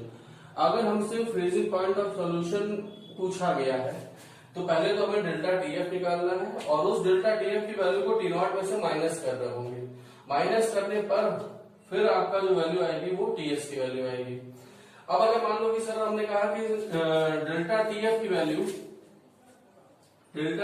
Value ज्यादा कर दें, कॉलिगेटिव प्रॉपर्टी है, ठीक है ना, कॉलिगेटिव प्रॉपर्टी की वैल्यू ज्यादा कर दें, तो अगर वाटर का केस है तो टी नॉट की वैल्यू पता है, वाटर के केस में टी नॉट कितना होगा 0 डिग्री सेंटीग्रेड, तो 0 माइनस डेल्टा टीएफ किया, ठीक है ना। अगर मान लो डेल्टा टीएफ की वैल्यू आ रही 5, दोबारा की वैल्यू कितनी आई 5, 0 में से माइनस किया तो वैल्यू कितनी हो गई -5, तो टीएस की वैल्यू जो है वो -5 ज्यादा हो गई या कम हो गई। अगर जैसे जैसे हम देख रहे हैं कि सर डेल्टा टीएफ की वैल्यू बढ़ाओगे तो टीएस की वैल्यू क्या होती जाएगी, कम होती जाएगी। ये चीज समझ में आ रही है कि नहीं आ रही है? क्योंकि सर इस डेल्टा टीएफ की वैल्यू को हमने सर्टेन न्यूमेरिकल वैल्यू से घटाया, ये तो फिक्स है, ये तो फिक्स है।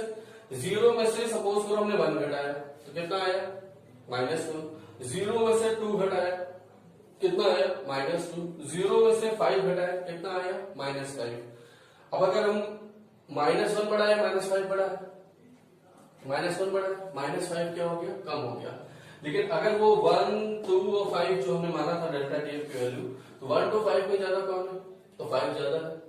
1 to 5 में ज्यादा कौन है, 5 ज्यादा है। यानी डेल्टा टीएफ की वैल्यू अगर हमारी ज्यादा है तो टीएस की वैल्यू क्या होगी, कम होगी, टीएस की वैल्यू कम होगी। और ये चीज मैं पहले ही बता चुका हूं आपको कि जैसे जैसे हमारा जो सीक्वेंस ऑफ क्वालिटेटिव प्रॉपर्टी का ऑर्डर होता है उसका उल्टा ऑर्डर होता है फ्रीजिंग पॉइंट ऑफ सॉल्यूशन का, उसका उल्टा ऑर्डर होगा फ्रीजिंग पॉइंट ऑफ सॉल्यूशन का। और साथ ही साथ हमने बताया था कि वेपर प्रेशर का ऑर्डर भी उल्टा आएगा, वेपर प्रेशर का order, vapour pressure of solution का ऑर्डर और साथ में फ्रीजिंग पॉइंट ऑफ सॉल्यूशन का ऑर्डर उल्टा होता है। तो यहां पे मैं इसको लिख देता हूं कि sequence of freezing point of solution is inverse of sequence of colligative property,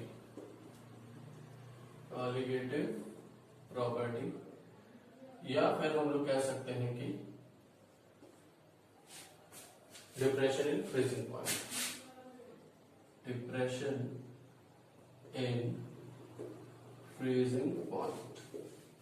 तो फ्रीजिंग पॉइंट का जो सीक्वेंस है सर उसका उल्टा आएगा ऑर्डर किसका, sequence of freezing point of solution का ऑर्डर, ठीक है। बोलो भाई ये चीज हो गया। इसको एक एग्जांपल से समझा देते हैं। जैसे मान लो कि डेल्टा टीएफ जो है इसका ऑर्डर आ रहा है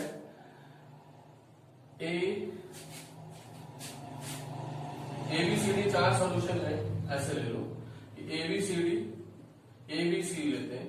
डेल्टा टीएफ की वैल्यू यहाँ पे आई 1, यहाँ 2, यहाँ 3, ठीक है। तो टीएस जब निकालोगे तो वाटर हमारा केस है सॉल्वेंट का, ठीक है। तो 0 में से घटाया तो ये -1 -2 -3 हो गया। तो इनमें ऑर्डर क्या आया सर ये, और इनमें ऑर्डर क्या आया ये, ठीक। फ्रीजिंग पॉइंट ऑफ सॉल्यूशन जो है टीएस का ऑर्डर डेल्टा टीएफ के ऑर्डर का उल्टा है, ठीक है। अगर 3 सबसे ज्यादा वैल्यू है इसमें तो -3 यहाँ पे सबसे कम वैल्यू होगी। आया समझ में कि नहीं आया, एक ही चीज को मैंने कई बार बोल दिया, ठीक है। अब उसके बाद बात करते हैं सर कि चलो ये चीज समझ में आ गई। अब फॉर्मूला क्या होगा, तो फॉर्मूला हम लोग करते हैं सर, फॉर्मूला जो है वो वैसे ही है कि डेल्टा टीएफ जो है ये प्रोपोर्शनल टू मोलैलिटी है, और प्रोपोर्शनलिटी कांस्टेंट खोला तो KF multiplied by M, delta TF बराबर, और M को भी खोला तो यहां पे लिख सकते हैं KF multiplied by moles of solute multiplied by I, क्योंकि सर पता है हमें कि वांट ऑफ फैक्टर कभी भी लग सकता है किसी क्वेश्चन में, तो हमें अपने फॉर्मूले सारे I के टर्म में बना देंगे। अपॉन में क्या होगा, वेट ऑफ सॉल्वेंट, और वेट ऑफ सॉल्वेंट को बेटा किस में लेना है, केजी में लेना है, ठीक है। जो केएफ है इसको हम लोग क्या बोलते हैं, इसको हम लोग बोलते हैं मोलर डिप्रेशन कांस्टेंट, क्या बोलते हैं, मोलर डिप्रेशन कांस्टेंट, या फिर हम लोग इसको दूसरा नाम देते हैं क्रायोस्कोपिक। इसके पहले वाले का नाम इग्लो था, अब ये क्या हो जाएगा, क्रायोस्कोपिक कांस्टेंट। ठीक, हिब्लोस्कोपिक कांस्टेंट इसके पहले वाला था, ये हो जाएगा क्रायो, CRYO, क्रायोस्कोपिक कांस्टेंट। ठीक, अब जो KF है इसकी वैल्यू कैसे निकालेंगे सर, तो फॉर्मूला मैंने ये वाला रब नहीं किया, वैसे ही है। तो KF की जो वैल्यू है सर वैसे निकालेंगे कि RT0² अपॉन में 1000 LF हो जाएगा। अब ये फ्यूजन के बारे में बात करेंगे, इसके पहले वेपराइजेशन की बात किया था, तो इसको भी अगर रिप्लेस करोगे तो डेल्टा HF आ जाएगा अपॉन में M। ठीक, तो इन दोनों जगह हमने क्या कर दिया, F लगा दिया। ठीक, उसके बाद R की ये सब वैल्यू सेम रहेगी। लेटेस्ट रेट ऑफ वेपराइजेशन की जगह हम लोग क्या लिखेंगे, फ्यूजन। ठीक है, और एंथैल्पी चेंज तो मैंने वहां पे डिफाइन नहीं किया कि एंथैल्पी चेंज वेपराइजेशन का है, तो वो वैसे रहेगा। ये फ्यूजन के टर्म आ जाएंगे यहाँ पे F और ये F। उसी तरीके से यहाँ पे भी FF आ जाएगा। ठीक है, और यूनिट सारी सेम हो जाएगा बेटा। तो ये हमारा जो फॉर्मूला है ये हमें ध्यान रखना है। बेसिक फॉर्मूला ये है कि KF multiplied by I multiplied by M। ठीक है, मोलैरिटी की वैल्यू जब खोल रहे हैं तो मोल्स ऑफ सॉल्वेंट में, मोल्स ऑफ सॉल्यूट में हमें I फैक्टर मल्टीप्लाई करके चलना है, रेस्ट चीजें सेम। कुछ आया समझ में, टफ नहीं है, थोड़ा सा यहाँ पे आप लोग को ज्यादा लग रहा होगा क्योंकि पहली बार पढ़ रहा हूँ, लेकिन जैसे जैसे आप इसका रिविजन करोगे कहोगे कि सर ये सब चीजें तो ऐसे ही है, पता ही है मुझे। ठीक है, इन पे न्यूमेरिकल्स जो है वो आपको सॉल्व कर ले, नोट कर जल्दी।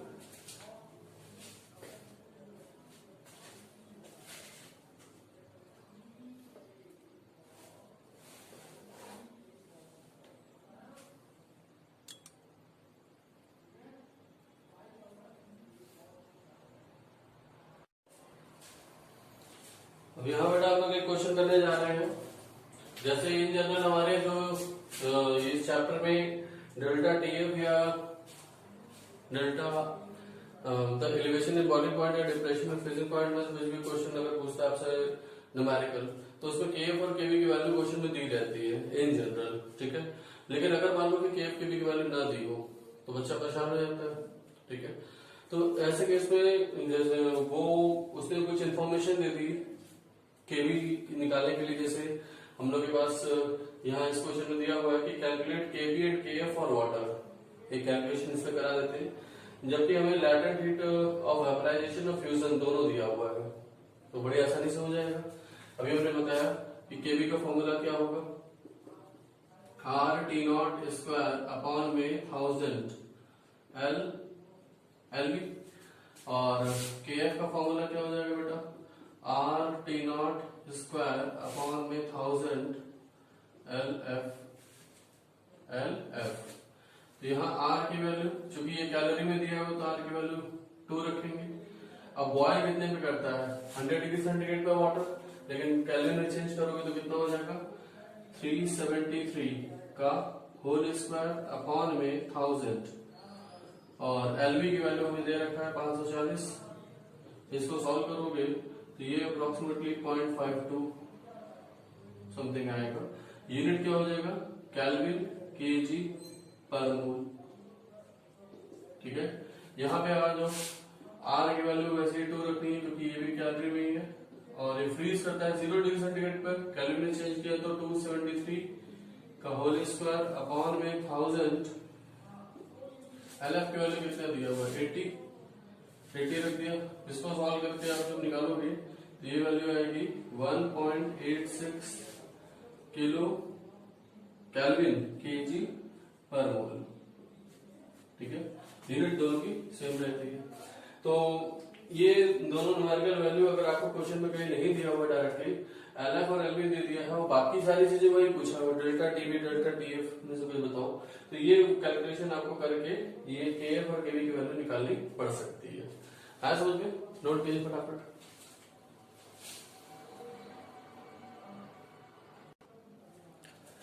अब बेटा यहाँ पे हम लोग का एक हेडिंग है कि calculation of molar mass of solute कैसे करेंगे। हम लोग ये क्वालिटेटिव प्रॉपर्टी पढ़ रहे हैं, वो क्यों पढ़ रहे हैं? वो इसीलिए पढ़ रहे हैं कि सर एग्जाम में आएगा, ठीक है, वो तो जाहिर सी बात है, ठीक है। लेकिन जो दूसरा हम लोग का साइंटिफिक इसका क्या पर्पस है, वो ये है कि सर यहाँ से हम लोग मोलर मास ऑफ सॉल्यूट निकाल लेते हैं। अब देखो सॉल्यूट को अगर हम कहें कि भाई इसका मॉलिक्यूलर वेट इतना है, तो क्या हमारे पास कोई तराजू है कि हम तौल लेंगे? नहीं, कि हम बता दें कि सॉल्यूट का या इस पर्टिकुलर मॉलिक्यूल का मास इतना है। तो ये चीज हम लोग के पास कोई जरिया नहीं है, ठीक है। एएमयू की डेफिनेशन हम लोगों ने बना रखी है, वो अलग बात है, लेकिन वो कंपेयर करने के लिए सर। लेकिन यहाँ पर हम लोग जो है ये जो क्वालिटेटिव प्रॉपर्टी है ये हम लोग पढ़ते ही इसलिए है कि मोलर मास ऑफ सॉल्यूट हम लोग आसानी से बता सके। अब 4 क्वालिटेटिव प्रॉपर्टी है, जैसे relative lowering in vapour pressure, elevation in boiling point, depression in freezing point और ऑस्मोटिक प्रेशर। अब इनमें से अगर मैं आपसे पूछूं कि इनमें से चारों क्वालिटेटिव प्रॉपर्टी से ही आपका मोलर मास ऑफ सॉल्यूट निकलेगा, ठीक है। लेकिन सबसे बेस्ट तरीका कौन सा है इन चारों में से कि जिससे सर आप मोलर मास ऑफ सॉल्यूट बड़ी आसानी से निकाल लें? तो अभी हम लोगों ने देखा कि एलिवेशन इन बॉइलिंग पॉइंट तक पहुंचाना पड़ेगा, तब होगा। अब बॉइलिंग पॉइंट कितना है सर? वाटर केस में 100, किसी और सॉल्वेंट के लिए और ज्यादा हो या कम हो सकता है, ठीक है। Depression in freezing point 0 degree centigrade water के लिए, किसी और सॉल्वेंट के लिए और ज्यादा या कम हो सकता है, ठीक है। तो ये सब जो है थोड़ा सा टर्मिनोलॉजी है जो डिफाइन करने वाली। इनमें दिक्कत ये आती है कि सर अगर ये इतना हाई टेम्परेचर या इतना लो टेम्परेचर पर ले आने पर सॉल्यूट मॉलिक्यूल के नेचर में चेंज आ जाए, तो वहां पर हम लोग को दिक्कत आ सकती है। सॉल्यूट मॉलिक्यूल डीनेचर्ड कर गया, मान लो वो प्रोटीन है, ठीक है, प्रोटीन है, उसका मॉलिक्यूलर वेट निकालना है हमें, तो प्रोटीन हाई टेम्परेचर पर जाने पर डीनेचर्ड कर जाएगी, तो हम कैसे निकालें? तो इसलिए जो है इन चारों क्वालिटेटिव प्रॉपर्टीज में से जो एक हमारी ऑस्मोटिक प्रेशर है वो भी पढ़ना बाकी है हम लोग का। लेकिन ऑस्मोटिक प्रेशर जो है वो सबसे बेस्ट मेथड होता है। क्यों बेस्ट मेथड होता है सर? क्योंकि ऑस्मोटिक प्रेशर हम किसी भी टेम्परेचर पर मेजर कर सकते हैं। एलिवेशन इन बॉइलिंग पॉइंट के लिए जो बॉइलिंग पॉइंट ऑफ सॉल्वेंट है उतना पहुंचाना पड़ेगा। डिप्रेशन के लिए हमें उतना लो टेम्परेचर करना पड़ेगा। Relative lowering in vapour pressure जो है सर उसके लिए भी हमें सर्टेन टेम्परेचर चाहिए कि हम उतना वेपर प्रेशर में चेंज महसूस कर सके। तो यहाँ पर हमने देखा कि इन सभी में हमारा कुछ न कुछ ऐसी दिक्कत है। लेकिन ऑस्मोटिक प्रेशर जो है उसमें भी हमारा टेम्परेचर टर्म आता है, लेकिन वो ऑस्मोटिक प्रेशर जो है वो हम किसी भी टेम्परेचर पर परफॉर्म कर सकते हैं। बेसिकली इसलिए हम लोग का सबसे करेक्ट टर्म जो है वो पूछा जाता है, ये क्वेश्चन पूछा जाता है आपसे कि सबसे बेस्ट मेथड कौन सा होता है, तो osmotic pressure method is the best method to determine the molecular weight of solute. फिलहाल अभी हमारा ये क्वेश्चन है कि सर जो अभी हम लोगों ने फॉर्मूला पढ़ा कि डेल्टा टी एफ या डेल्टा टी बी जो भी आप पढ़े, तो ये है के बी मल्टीप्लाइड बाई, सर यहां से हम लोग वेट ऑफ सॉल्यूट लिखेंगे अपॉन में मॉलिक्यूलर वेट ऑफ सॉल्यूट लिखेंगे, और यहाँ हो जाएगा वेट ऑफ सॉल्वेंट केजी में, ठीक है ना, वेट ऑफ सॉल्वेंट केजी में।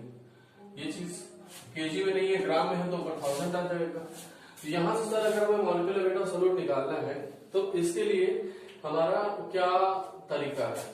या तो हमें ये बताओ, ये बताओ, ये बताओ, ये बताओ, तो ये आ जाएगा, वो तो है ही है। लेकिन हम देख रहे हैं कि sir molecular weight of solute निकालने के लिए इन चीजों की इंफॉर्मेशन तो हमें चाहिए ही, लेकिन एग्जैक्ट प्रेडिक्शन मॉलिक्यूलर वेट का कब होगा?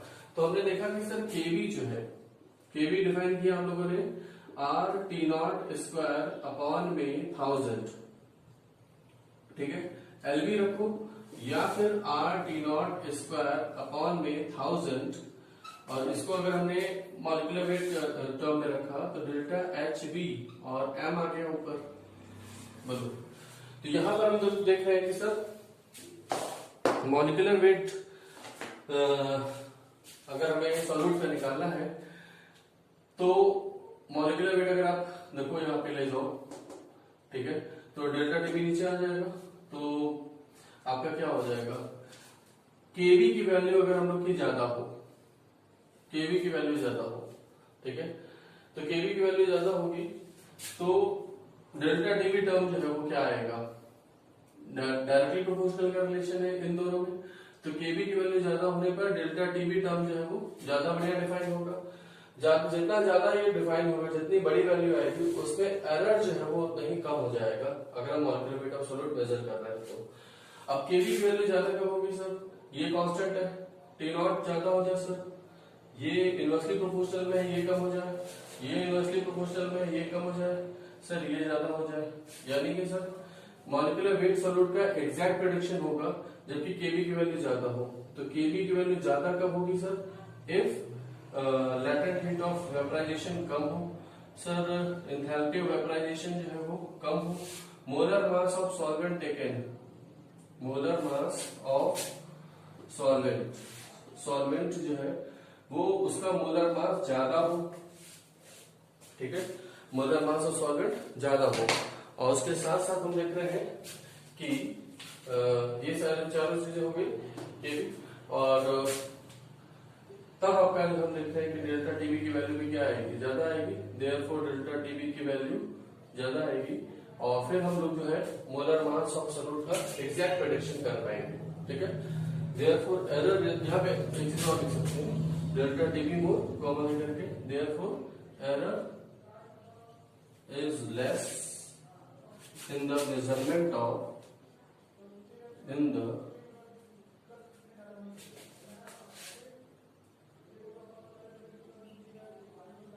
measurement of molecular weight of solute, solute का molecular weight मेजर करने में उतना ही कम एरर आएगा।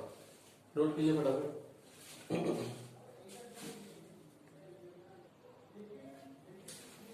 हो गया बेटा। अब इसके बाद यहां पर एक चीज और मैं बताऊं आपको कि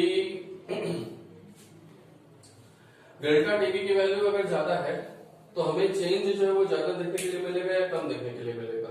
डेल्टा टीबी हमारा हम लोग जानते हैं डेल्टा टीबी क्या होता है सर, टीएस की वैल्यू ज्यादा होगी और टी नॉट की वैल्यू कम होती है। तो जिसमें ज्यादा चेंज देखने के लिए मिलेगा तो डेल्टा टीबी की वैल्यू अगर ज्यादा है यानी ये चेंज ज्यादा है, चेंज ज्यादा है तो हमें वो रिजल्ट रिकॉग्नाइज करने में जो है वो थोड़ी सी आसानी होगी, ठीक है। इसके बाद हम लोग देखते हैं कि हमारा जो एक ग्राफ बनाते हैं वेपर प्रेशर का टेम्परेचर के साथ, सॉल्यूट और सॉल्वेंट मतलब सॉल्यूशन के लिए और प्योर सॉल्वेंट के लिए, उसमें एक चेंज आता है। जैसे अगर हम लोग देखें यहाँ पे कि ये वेपर प्रेशर है और ये टेम्परेचर है, इनमें अगर हम देखते हैं कि सर जो कुछ ऐसा ग्राफ आता है, अगर हमारे पास ये है प्योर लिक्विड सॉल्वेंट, ठीक है, और ये है प्योर सॉलिड सॉल्वेंट, ठीक है, ये इसका ग्राफ है, ये इसका ग्राफ है। तो सर यहां पूछा जाता है कि ये शार्पनेस ज्यादा क्यों है, यहाँ पे शार्पनेस कम है और यहाँ शार्प ज्यादा है, इसका रीजन क्या है। तो यहाँ पे हम लोग देखते हैं कि सर ये वाला जो रीजन है इसमें आपका vapour pressure of vapour of liquid is high, ठीक है ना। लेकिन यहां पर अगर हम आ रहे हैं तो vapour pressure of solid is low as compared to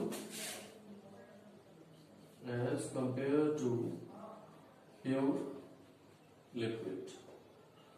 अगर हमारी प्योर लिक्विड है तो उसके कंपैरिजन में जो इसका वेपर प्रेशर है वो क्या होगा, कम होगा।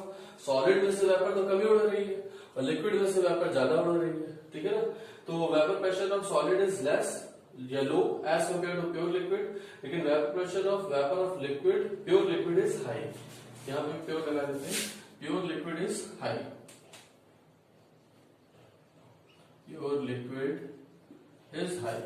तो इस वजह से हम देखते हैं कि यहाँ पे ये ग्राफ जो है ज्यादा शार्प हुआ नजर आ रहा है, ये ज्यादा नीचे आ रहा है, ठीक है, नोट कीजिए।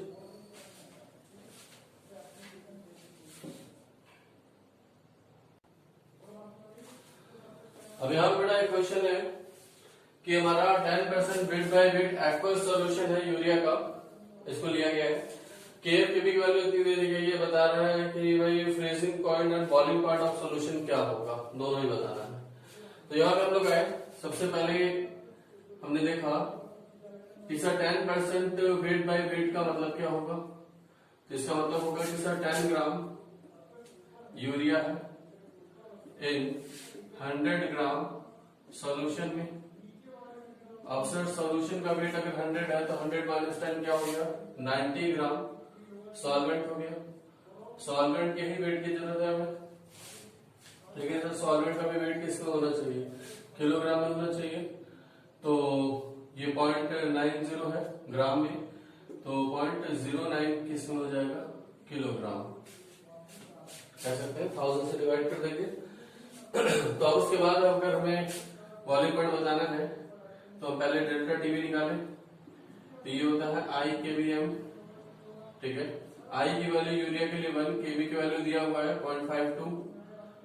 मोलैरिटी खोला, वेट ऑफ सॉल्यूट कितना है सर 10 अपॉन में मॉलिक्यूलर वेट यूरिया का 60, वेट ऑफ सॉल्वेंट हो गया 0.09। ये सॉल्व कर लेंगे तो डेल्टा टीवी आ जाएगा। अब उसके बाद अगर हमें टीएस पूछ रहा है तो हम जानते हैं कि टीएस ज्यादा होता है सर, इसमें टी नॉट वैल्यू में डेल्टा टीवी हम ऐड करते हैं तो टीएस आ जाता है। और ये हमें पता है कि टी नॉट कितना है, बॉइलिंग पॉइंट 100 डिग्री सेंटीग्रेड है। तो इसमें अगर हमने डेल्टा टीवी की वैल्यू कैलकुलेट करके ऐड कर देंगे तो ये हमें पता चल जाएगा, that is boiling point of solution. Boiling point of solution के बारे में हमें पता चल जा रहा है, हो जाएगा भाई। उसी तरीके से अगर हम कहें कि हमें यहां डेल्टा टीएफ कैलकुलेट करें तो आई की वैल्यू 1, के एफ की वैल्यू कितनी हो गई भाई 1.86 और मोलैरिटी वैसे ही आ जाएगी 10/60 और ये हो गया 0.09। देखो एक बार ध्यान रखना है के एफ और केवी में डिफरेंस है, इस वजह से डेल्टा टीएफ और डेल्टा टीवी की वैल्यू में डिफरेंस होगा। ओरली अगर कुछ लोग करने चलते हैं तो लगता है कि सर मोलैरिटी तो सेम ही है तो इसलिए वो वैल्यू भी सेम हो जाएगी, जबकि वो के एफ और केवी पे ध्यान नहीं, इग्नोर कर दिया उन्होंने। अब हमें टीएस निकालना है तो हम जानते हैं कि टी नॉट की वैल्यू सर ज्यादा होती है और टीएस की वैल्यू कम होती है, तो इससे हमारा डेल्टा टीएफ निकालता है। टी नॉट वाटर के लिए हो गया 0 डिग्री सेंटीग्रेड, उसको उधर ले जाओ माइनस डेल्टा टीएफ, तो ये आएगा टीएस। तो जो भी वैल्यू आपकी यहाँ से सॉल्व करके आ रही है उसको 0 में से घटा देंगे तो टीएस आ जाएगा, that is boiling point, freezing point of solution. ये हमारा क्या कहलाएगा बेटा, फ्रीजिंग पॉइंट ऑफ सॉल्यूशन। आया समझे, नोट करिए इसको फटाफट।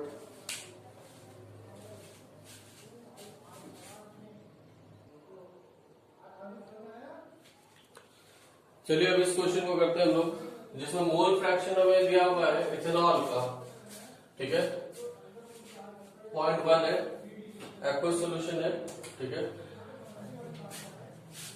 Mole fraction of ethanol is 0.1 in aqueous solution, in aqueous solution. तो अब बताना बॉइलिंग पॉइंट ऑफ सॉल्यूशन क्या होगा, जबकि ये डेटा दिया हुआ है कि केवी की वैल्यू सर इतनी है वाटर के लिए, केवी इथेनॉल के लिए इतना है, वॉल्यूम मतलब जो बॉइलिंग टेम्परेचर है इथेनॉल का वो इतना है, वाटर के लिए 100 है, हम जानते हैं।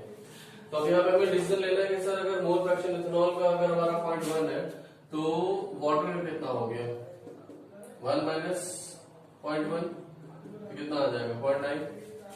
तो अगर हम देख रहे हैं कि सर मोल फ्रैक्शन का रेशियो ही क्या होता है, मोलों का रेशियो होता है, मोल फ्रैक्शन का रेशियो ही क्या होता है, मोलों का रेशियो होता है। यानी इंडिविजुअल मोल अगर हमने देखा कि ये मोल ऑफ इथेनॉल हो गया और ये हो गया मोल ऑफ वाटर, तो जिसका अमाउंट ज्यादा होता है वो क्या होता है, सॉल्वेंट होता है। तो NH2O जो है ये हमारा क्या हो गया, सॉल्वेंट का काम कर रहा है यहाँ पे, ठीक है। NH2O जो है वो सॉल्वेंट का काम कर रहा है और वो कितना हो गया भाई 9, ये कितना हो गया 9। NH2O ये सॉल्वेंट का काम कर रहा है, ठीक, वो हो गया 9। और N जो C2H5OH है बेटा, ये किस तरह का काम कर रहा है, ये सॉल्यूट की तरह काम कर रहा है, तो सॉल्यूट के मोल की जरूरत है। यानी यहाँ पे हमें डिसीजन लेना होगा कि सर सॉल्वेंट का काम कौन कर रहा है, क्योंकि दोनों सॉल्वेंट, अगर ये सॉल्वेंट की तरह बिहेव किया तो इसका केवी भी दिया हुआ है, ये सॉल्वेंट की तरह बिहेव किया तो उसका केवी भी दिया हुआ है, तो इस बात को हमें ध्यान रखना पड़ेगा। अब हमें बॉइलिंग पॉइंट ऑफ सॉल्यूशन बताना है, तो सबसे पहले डेल्टा टीवी कैलकुलेट किया जाए। तो आई केवी एम, तो आई की वैल्यू इथेनॉल के लिए क्या होगी 1, केवी की वैल्यू हमारा वाटर सॉल्वेंट है तो वाटर के लिए कितना लेंगे 0.52, मोलैरिटी की वैल्यू चाहिए, कितने मोल सॉल्यूट के है भाई, सॉल्यूट हमारा 1 मोल है, 1 मोल हो गया, अपॉन में सॉल्वेंट का वेट चाहिए, सॉल्वेंट हमारे पास 9 मोल है, और 9 मोल में अगर इसके मॉलिक्यूलर वेट से मल्टीप्लाई कर दिया तो ये आया इसका वेट ग्राम में, और इस ग्राम को किलोग्राम में चेंज करने के लिए हमने क्या किया 1000 से डिवाइड किया, तो ये हो जाएगा 9 मल्टीप्लाइड बाई 18 डिवाइड बाई 1000, तो 1000 ऊपर चला गया एज मुझे, तो डेल्टा टीवी यहां से आ जाएगा, और डेल्टा टीवी आने के बाद हमें टीएस चाहिए, तो हम जानते हैं टी नॉट में हम डेल्टा टीवी ऐड करेंगे तो क्या आएगा टीएस आएगा, boiling point of solution. T not किसका लेंगे, तो सॉल्वेंट हमारा वाटर है, तो वाटर का बॉइलिंग पॉइंट कितना 100, तो ये 100 में हम लोग क्या करेंगे डेल्टा टीवी की वैल्यू निकाल करके यहाँ पे ऐड कर देंगे, तो हमारा टीएस आ जाएगा, ये आंसर है बॉइलिंग पॉइंट ऑफ सॉल्यूशन का। लेकिन इसी क्वेश्चन में अगर हमने चेंज कर दिया, इसी क्वेश्चन में हमने चेंज कर दिया कि सर हमारे पास जो इथेनॉल का मोल फ्रैक्शन 0.1 है, इसकी जगह हमने कहा कि इफ मोल फ्रैक्शन जो है वाटर का वो है 0.1 इज 0.1, तो अब कहानी पूरी बदल जाएगी। बोलो भाई, इस केस में हम देख रहे हैं कि मोल ऑफ वाटर कितना हो गया बेटा, वो 1 हो गया, और मोल ऑफ इथेनॉल जो है वो कितना हो जाएगा, फिर वो हो जाएगा 9 मोल। अब इसका वेट निकालना पड़ेगा, तो वेट बराबर क्या हो जाएगा 9 मल्टीप्लाइड बाई इथेनॉल का मोलर मास, तो कितना हो जाएगा 12 दूनी 24 और 5 1 6 और 16, 6 4 10 16, 2 1 3 1 4 46, और इसको डिवाइड किया 1000 से तो ये केजी में आया।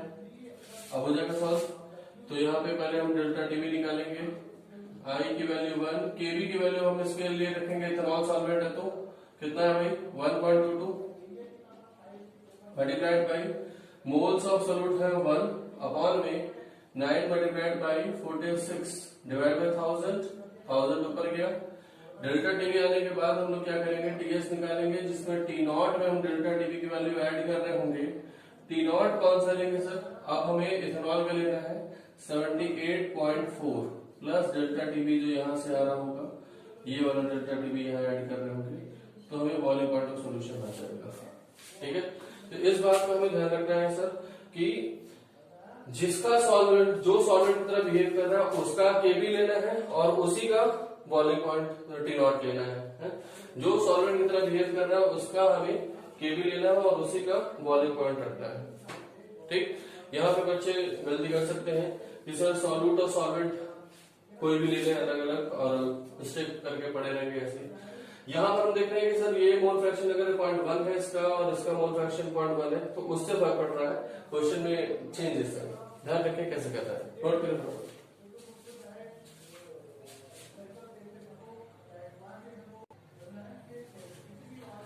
अब ये देखिए बच्चों, ये बहुत ही शानदार क्वेश्चन आपके लिए कि यहाँ पर हम देख रहे हैं कि 1 मोल यूरिया को डिसॉल्व किया जा रहा है 1 kg वाटर में।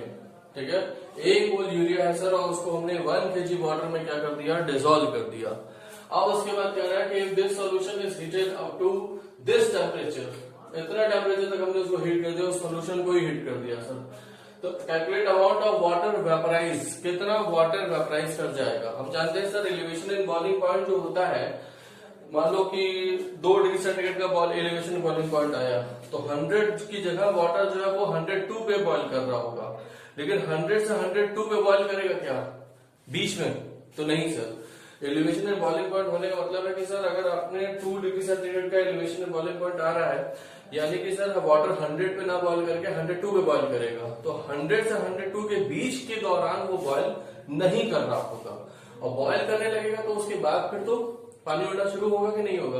बॉइलिंग में जो देखो इवेपोरेशन में जितना पानी उड़ता है उसकी बात हम नहीं कर रहे हैं, यहाँ बॉइलिंग में कितना पानी उड़ रहा है उसकी बात कर रहे हैं। तो पहले हमें क्या रहा है कि sir calculate amount of water vaporise, जबकि हमने इसको इतने टेम्परेचर तक हीट किया है। अब हमें पता लगाना है कि ये आपका कौन सा टेम्परेचर है, इसके बारे में हमें जानकारी निकालनी पड़ेगी। तो जो हमें गिवन डेटा है सबसे पहले उससे हम क्या निकालें, बॉइलिंग पॉइंट ऑफ सोल्यूशन निकालते हैं। ठीक है, करिए इसको, इस क्वेश्चन को फटाफट आप लोग करिए, एक बार देखिए इतनी हिंट दे दिया मैंने, क्या इससे सॉल्व हो रहा है आपसे, और अगर नहीं हो रहा है तो फिर वापस आए, इस वीडियो को पॉज करें और देखें, फटाफट करें। होप तो कर लिया होगा आप लोगों ने। चलिए अब देखते हैं हम यहाँ पे। तो सबसे पहले हम लोगों ने कहा कि सर डेल्टा टी भी निकाल लेते हैं। तो आई के बी एम फॉर्मूला लगाया, आई की वैल्यू 1, के बी की वैल्यू 0.52 और मोलैरिटी कितनी जाएगी सर, 1 मोल यूरिया 1 kg में है, तो 1 मोल यूरिया 1 kg में है, तो ये कितना आ गया बेटा 0.52। तो डेल्टा टीबी की वैल्यू अगर हमारा 0.52 है तो टीएस बराबर हम लोग फॉर्मूला जानते हैं कि टी नॉट में हम डेल्टा टीबी ऐड कर रहे होते हैं। टी नॉट है सर 100 और ये आया है 0.52, तो ऐड करने में कितना हो गया 100.52 डिग्री सेंटीग्रेड। यानी कि सर अब वाटर जो है वो 100 बॉयल ना करके 100.52 मेंटेन करोगे तब वो बॉयल करना शुरू करेगा। ये इंफॉर्मेशन समझ में आई कि वाटर जो है वो 100 डिग्री सेंटीग्रेड पर बॉयल करता ही है, सबको पता है। लेकिन अगर हमने 1 मोल यूरिया अगर उसमें मिला दिया तो अब वो 100 पे बॉयल नहीं कर रहा होगा, कितने बॉयल कर रहा होगा 100.52 पे बॉयल कर रहा होगा। तो ये 100.52 हो गया यहाँ पे, ठीक। लेकिन सर अब यहाँ पे क्वेश्चन में कह रहा है कि वाटर को हीट किया, इस सोल्यूशन को हीट किया जा रहा है 105.2 पर, इतने ज्यादा टेम्परेचर तक हीट कर दिया, तो बताइए कितना अमाउंट ऑफ वाटर वेपराइज कर जाएगा। तो यहाँ पे हमने देखा कि सर टीएस की वैल्यू जो आ गई वो आ गई 100.52, यानी कि जो हमारा 1 मोल यूरिया जब डिजोल्व किया गया है तो वाटर को 100 पे ना बॉयल करा के सर 100.52 तक बॉयल करा देगा, ठीक है, 100.52 पे बॉयल करना शुरू करेगा। लेकिन अब हम देख रहे हैं कि सर हमारा जो टेम्परेचर जो यहाँ बना बढ़ाया गया है, टीएस की वैल्यू जो है, क्योंकि सॉल्यूशन इज हीटेड की बात किया है, तो टीएस माइनस टी नॉट बराबर क्या होगा डेल्टा टीबी होगा। तो टीएस की वैल्यू अगर हमारा 105.2 कर दिया है, जबकि टी नॉट की वैल्यू तो फिक्स ही रहती है 100 डिग्री सेंटीग्रेड, तो यहां से ये डिफरेंस कितना आ रहा है बताओ 5.2 का आ रहा है। तो 5.2 अगर हमारा डेल्टा टीबी की वैल्यू हो जाए तो उस कंडीशन में ये फॉर्मूला जो है हमारा सेटिस्फाइड कर रहा है, मतलब ये कह रहा है कि इस कंडीशन में कितना अमाउंट ऑफ वाटर हमारा सस्टेन कर रहा होगा। तो हमारा जो फॉर्मूला है आई के बी एम, तो आई की वैल्यू तो वही है, केबी की वैल्यू कितनी हो गई 0.52 और वेट ऑफ सॉल्यूट कितना है भाई, मतलब मोल ऑफ सॉल्यूट तो वही है अपॉन में वेट ऑफ वाटर। अब हम लोग यहाँ पे वेट ऑफ वाटर रखेंगे नहीं बल्कि वेट ऑफ वाटर निकालेंगे कि वेट ऑफ वाटर कितना आ रहा है। तो यहां से वेट ऑफ वाटर निकाले गया तो ये कितना आ गया बेटा 0.52 डिवाइडेड बाई कितना कर देंगे 5.2, तो 2 0 से 2 0 गया 1/10 दैट इज 0.1 kg। यहाँ सॉल्व करने पे तो वेट किस में आता है केजी में आता है ना, तो ये इतना केजी मतलब 100 ग्राम, ठीक है ना, 100 ग्राम 0.1 kg मतलब कितना हो गया 100 ग्राम। तो हमारे पास वाटर था कितना 1 kg, और 100 ग्राम जो है वो इस फॉर्मूले से निकाल के आया है, ठीक है ना, यानी 100 ग्राम वो वाटर है जो कि इस फॉर्मूले को सेटिस्फाइड कर रहा है। ये चीज समझ में आ रही है क्या बोल रहे हैं, 5.2 बराबर दिस मच अगर रख के हमने वेट ऑफ वाटर निकाला वो आया 100 ग्राम या 0.1 kg। तो ये वो वेट है जो कि सर इस फॉर्मूले को सेटिस्फाइड कर रहा है, यानी इस फॉर्मूले को सेटिस्फाइड करने के लिए वाटर किस फॉर्म में प्रेजेंट होगा, लिक्विड फॉर्म में प्रेजेंट होगा। तो जो डिफरेंस अमाउंट है, डिफरेंस जो आया वो कितना आया बेटा 1000 में से हमने घटा दिया 100, तो कितना आ गया ये 900 ग्राम। 900 ग्राम वो वेट है जो कि वेट ऑफ वाटर वेपराइज, ठीक है, वेट ऑफ वाटर वेपराइज जो आ गया वो कितना आ गया 900 ग्राम। इस बात को ध्यान रखें कि जो हमारे ये फॉर्मूले होते हैं, ये फॉर्मूला जो है वो क्या है लिक्विड को तो सस्टेन करने के लिए, वेपर यहाँ कोई चीज ऐसी थोड़ी ना रखी गई जो वेपर में रखी गई है। मोल्स ऑफ सॉल्वेंट है वो भी हमारा नॉन वोलेटाइल, और वेट ऑफ सॉल्वेंट जो लिक्विड है प्रेजेंट है, तो वेट ऑफ सॉल्वेंट हम तो पूरा 1000 रख करके तो हम लोगों ने ये निकाला कि सर डेल्टा टीबी की वैल्यू आएगी 0.52, लेकिन अगर डेल्टा टीबी की वैल्यू 0.52 की जगह आपने 5.2 कर दी तो उस कंडीशन में कुछ ना कुछ अमाउंट ऑफ वाटर उड़ जाएगा। तो कितना बचा जो इस फॉर्मूले को सेटिस्फाइड कर रहा है वो वेट वो वाला है जो कि बचा, ठीक है ना। तो ये हमारा आ गया कितना 100 का, और डिफरेंस अमाउंट जो है वो क्या हो गया, वेपराइज कर गया। आया समझ में, नोट करें जल्दी।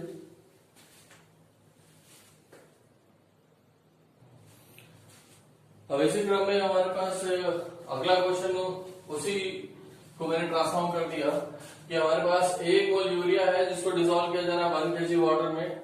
अगर इस सॉल्यूशन को हमने ठंडा किया है, cooled it up to -18.6 degree centigrade, calculate amount of ice formed. Vapour में फॉर्म हुआ था अभी वो निकाला, अब कह रहा है कितना फ्रीज कर जाएगा ये निकालिए। तो पहले हमें देखना पड़ेगा कि सर इसका डेल्टा टीएफ कितना आता है, क्या वो वहीं तक पहुंचा है कि नहीं पहुंचा है। तो हमारे पास फॉर्मूला क्या है भाई, डेल्टा टीएफ बराबर आई के एफ एम। तो आई की वैल्यू 1, के एफ की वैल्यू कितनी बेटा 1.86 और मल्टीप्लाइड बाई 1/1। तो ये कितना आ गया 1.86 आया, बोलो भाई, यानी कि इतना टेम्परेचर तक ये कूल कर देगा सर, जितना डिग्री सेंटीग्रेड को ये कूल कर देगा। तो इसको अगर हमने 100 में से माइनस किया, 100 में से क्या करते हैं डेल्टा टीएफ को तो माइनस किया जाता है, तो हमें टीएस पता चलेगा। तो 100 माइनस 1.86 करोगे तो आपको क्या आ जाएगा, फ्रीजिंग पॉइंट ऑफ सोल्यूशन आ जाएगा, फ्रीजिंग पॉइंट ऑफ सोल्यूशन आ जाएगा। लेकिन मुद्दा ये नहीं है, कह रहा है कि सर हमने इस सोल्यूशन को फ्रीज किया है 18.6 डिग्री सेंटीग्रेड तक, ठीक है, -18.6 डिग्री सेंटीग्रेड तक फ्रीज किया है। तो अब बताएं कि कितना अमाउंट ऑफ आइस फ्रीज कर जाएगा। तो हमें पहले डिफरेंस अमाउंट निकालना पड़ेगा कि सर टीएस की वैल्यू कितनी हो गई, ये हमें सॉल्व करना पड़ेगा ना कि टी नॉट में से हमें घटाना है डेल्टा टी एस, तो ये आएगा डेल्टा टी एफ, ये फॉर्मूला हमारा। तो अगर कह रहा है कि टीएस की वैल्यू सर हमारे पास कह रहा है कि -18.6 हो गई है टीएस की वैल्यू, ठीक है। तो टी नॉट कितना है भाई, टी नॉट तो 0 ही रहेगा, 0 माइनस 18.6, तो ये डेल्टा टी एफ आएगा। ये टी नॉट तो फिक्स रहेगा, टी नॉट तो चेंज होने वाला नहीं है वाटर के लिए, तो वो 0 ही है। अब हमारा सोल्यूशन का टेम्परेचर हमने -18.6 कर दिया है, तो ये माइनस तो फॉर्मूले का है, ये माइनस देखो यहाँ पे गड़बड़ होती है तुम लोग से, इस बात का ध्यान रखना कि T not minus T S बराबर डेल्टा टी एफ है, ये हमेशा ही लगेगा, ठीक है ना। तो टी नॉट की वैल्यू 0 रखा, टीएस की वैल्यू हमें कह रहा है कि सर -18.6 से कम कर दिया आपने, तो माइनस माइनस क्या हो गया प्लस, तो डेल्टा टीएफ की वैल्यू आ गई आपकी 18.6, ठीक है। और अब हमें बताना है कि सर कितना अमाउंट ऑफ वाटर फ्रीज कर जाएगा। तो बताओ केएफ की वैल्यू कितनी है भाई 1.86 और वेट ऑफ वाटर निकालना है, तो ये कितना हो जाएगा बेटा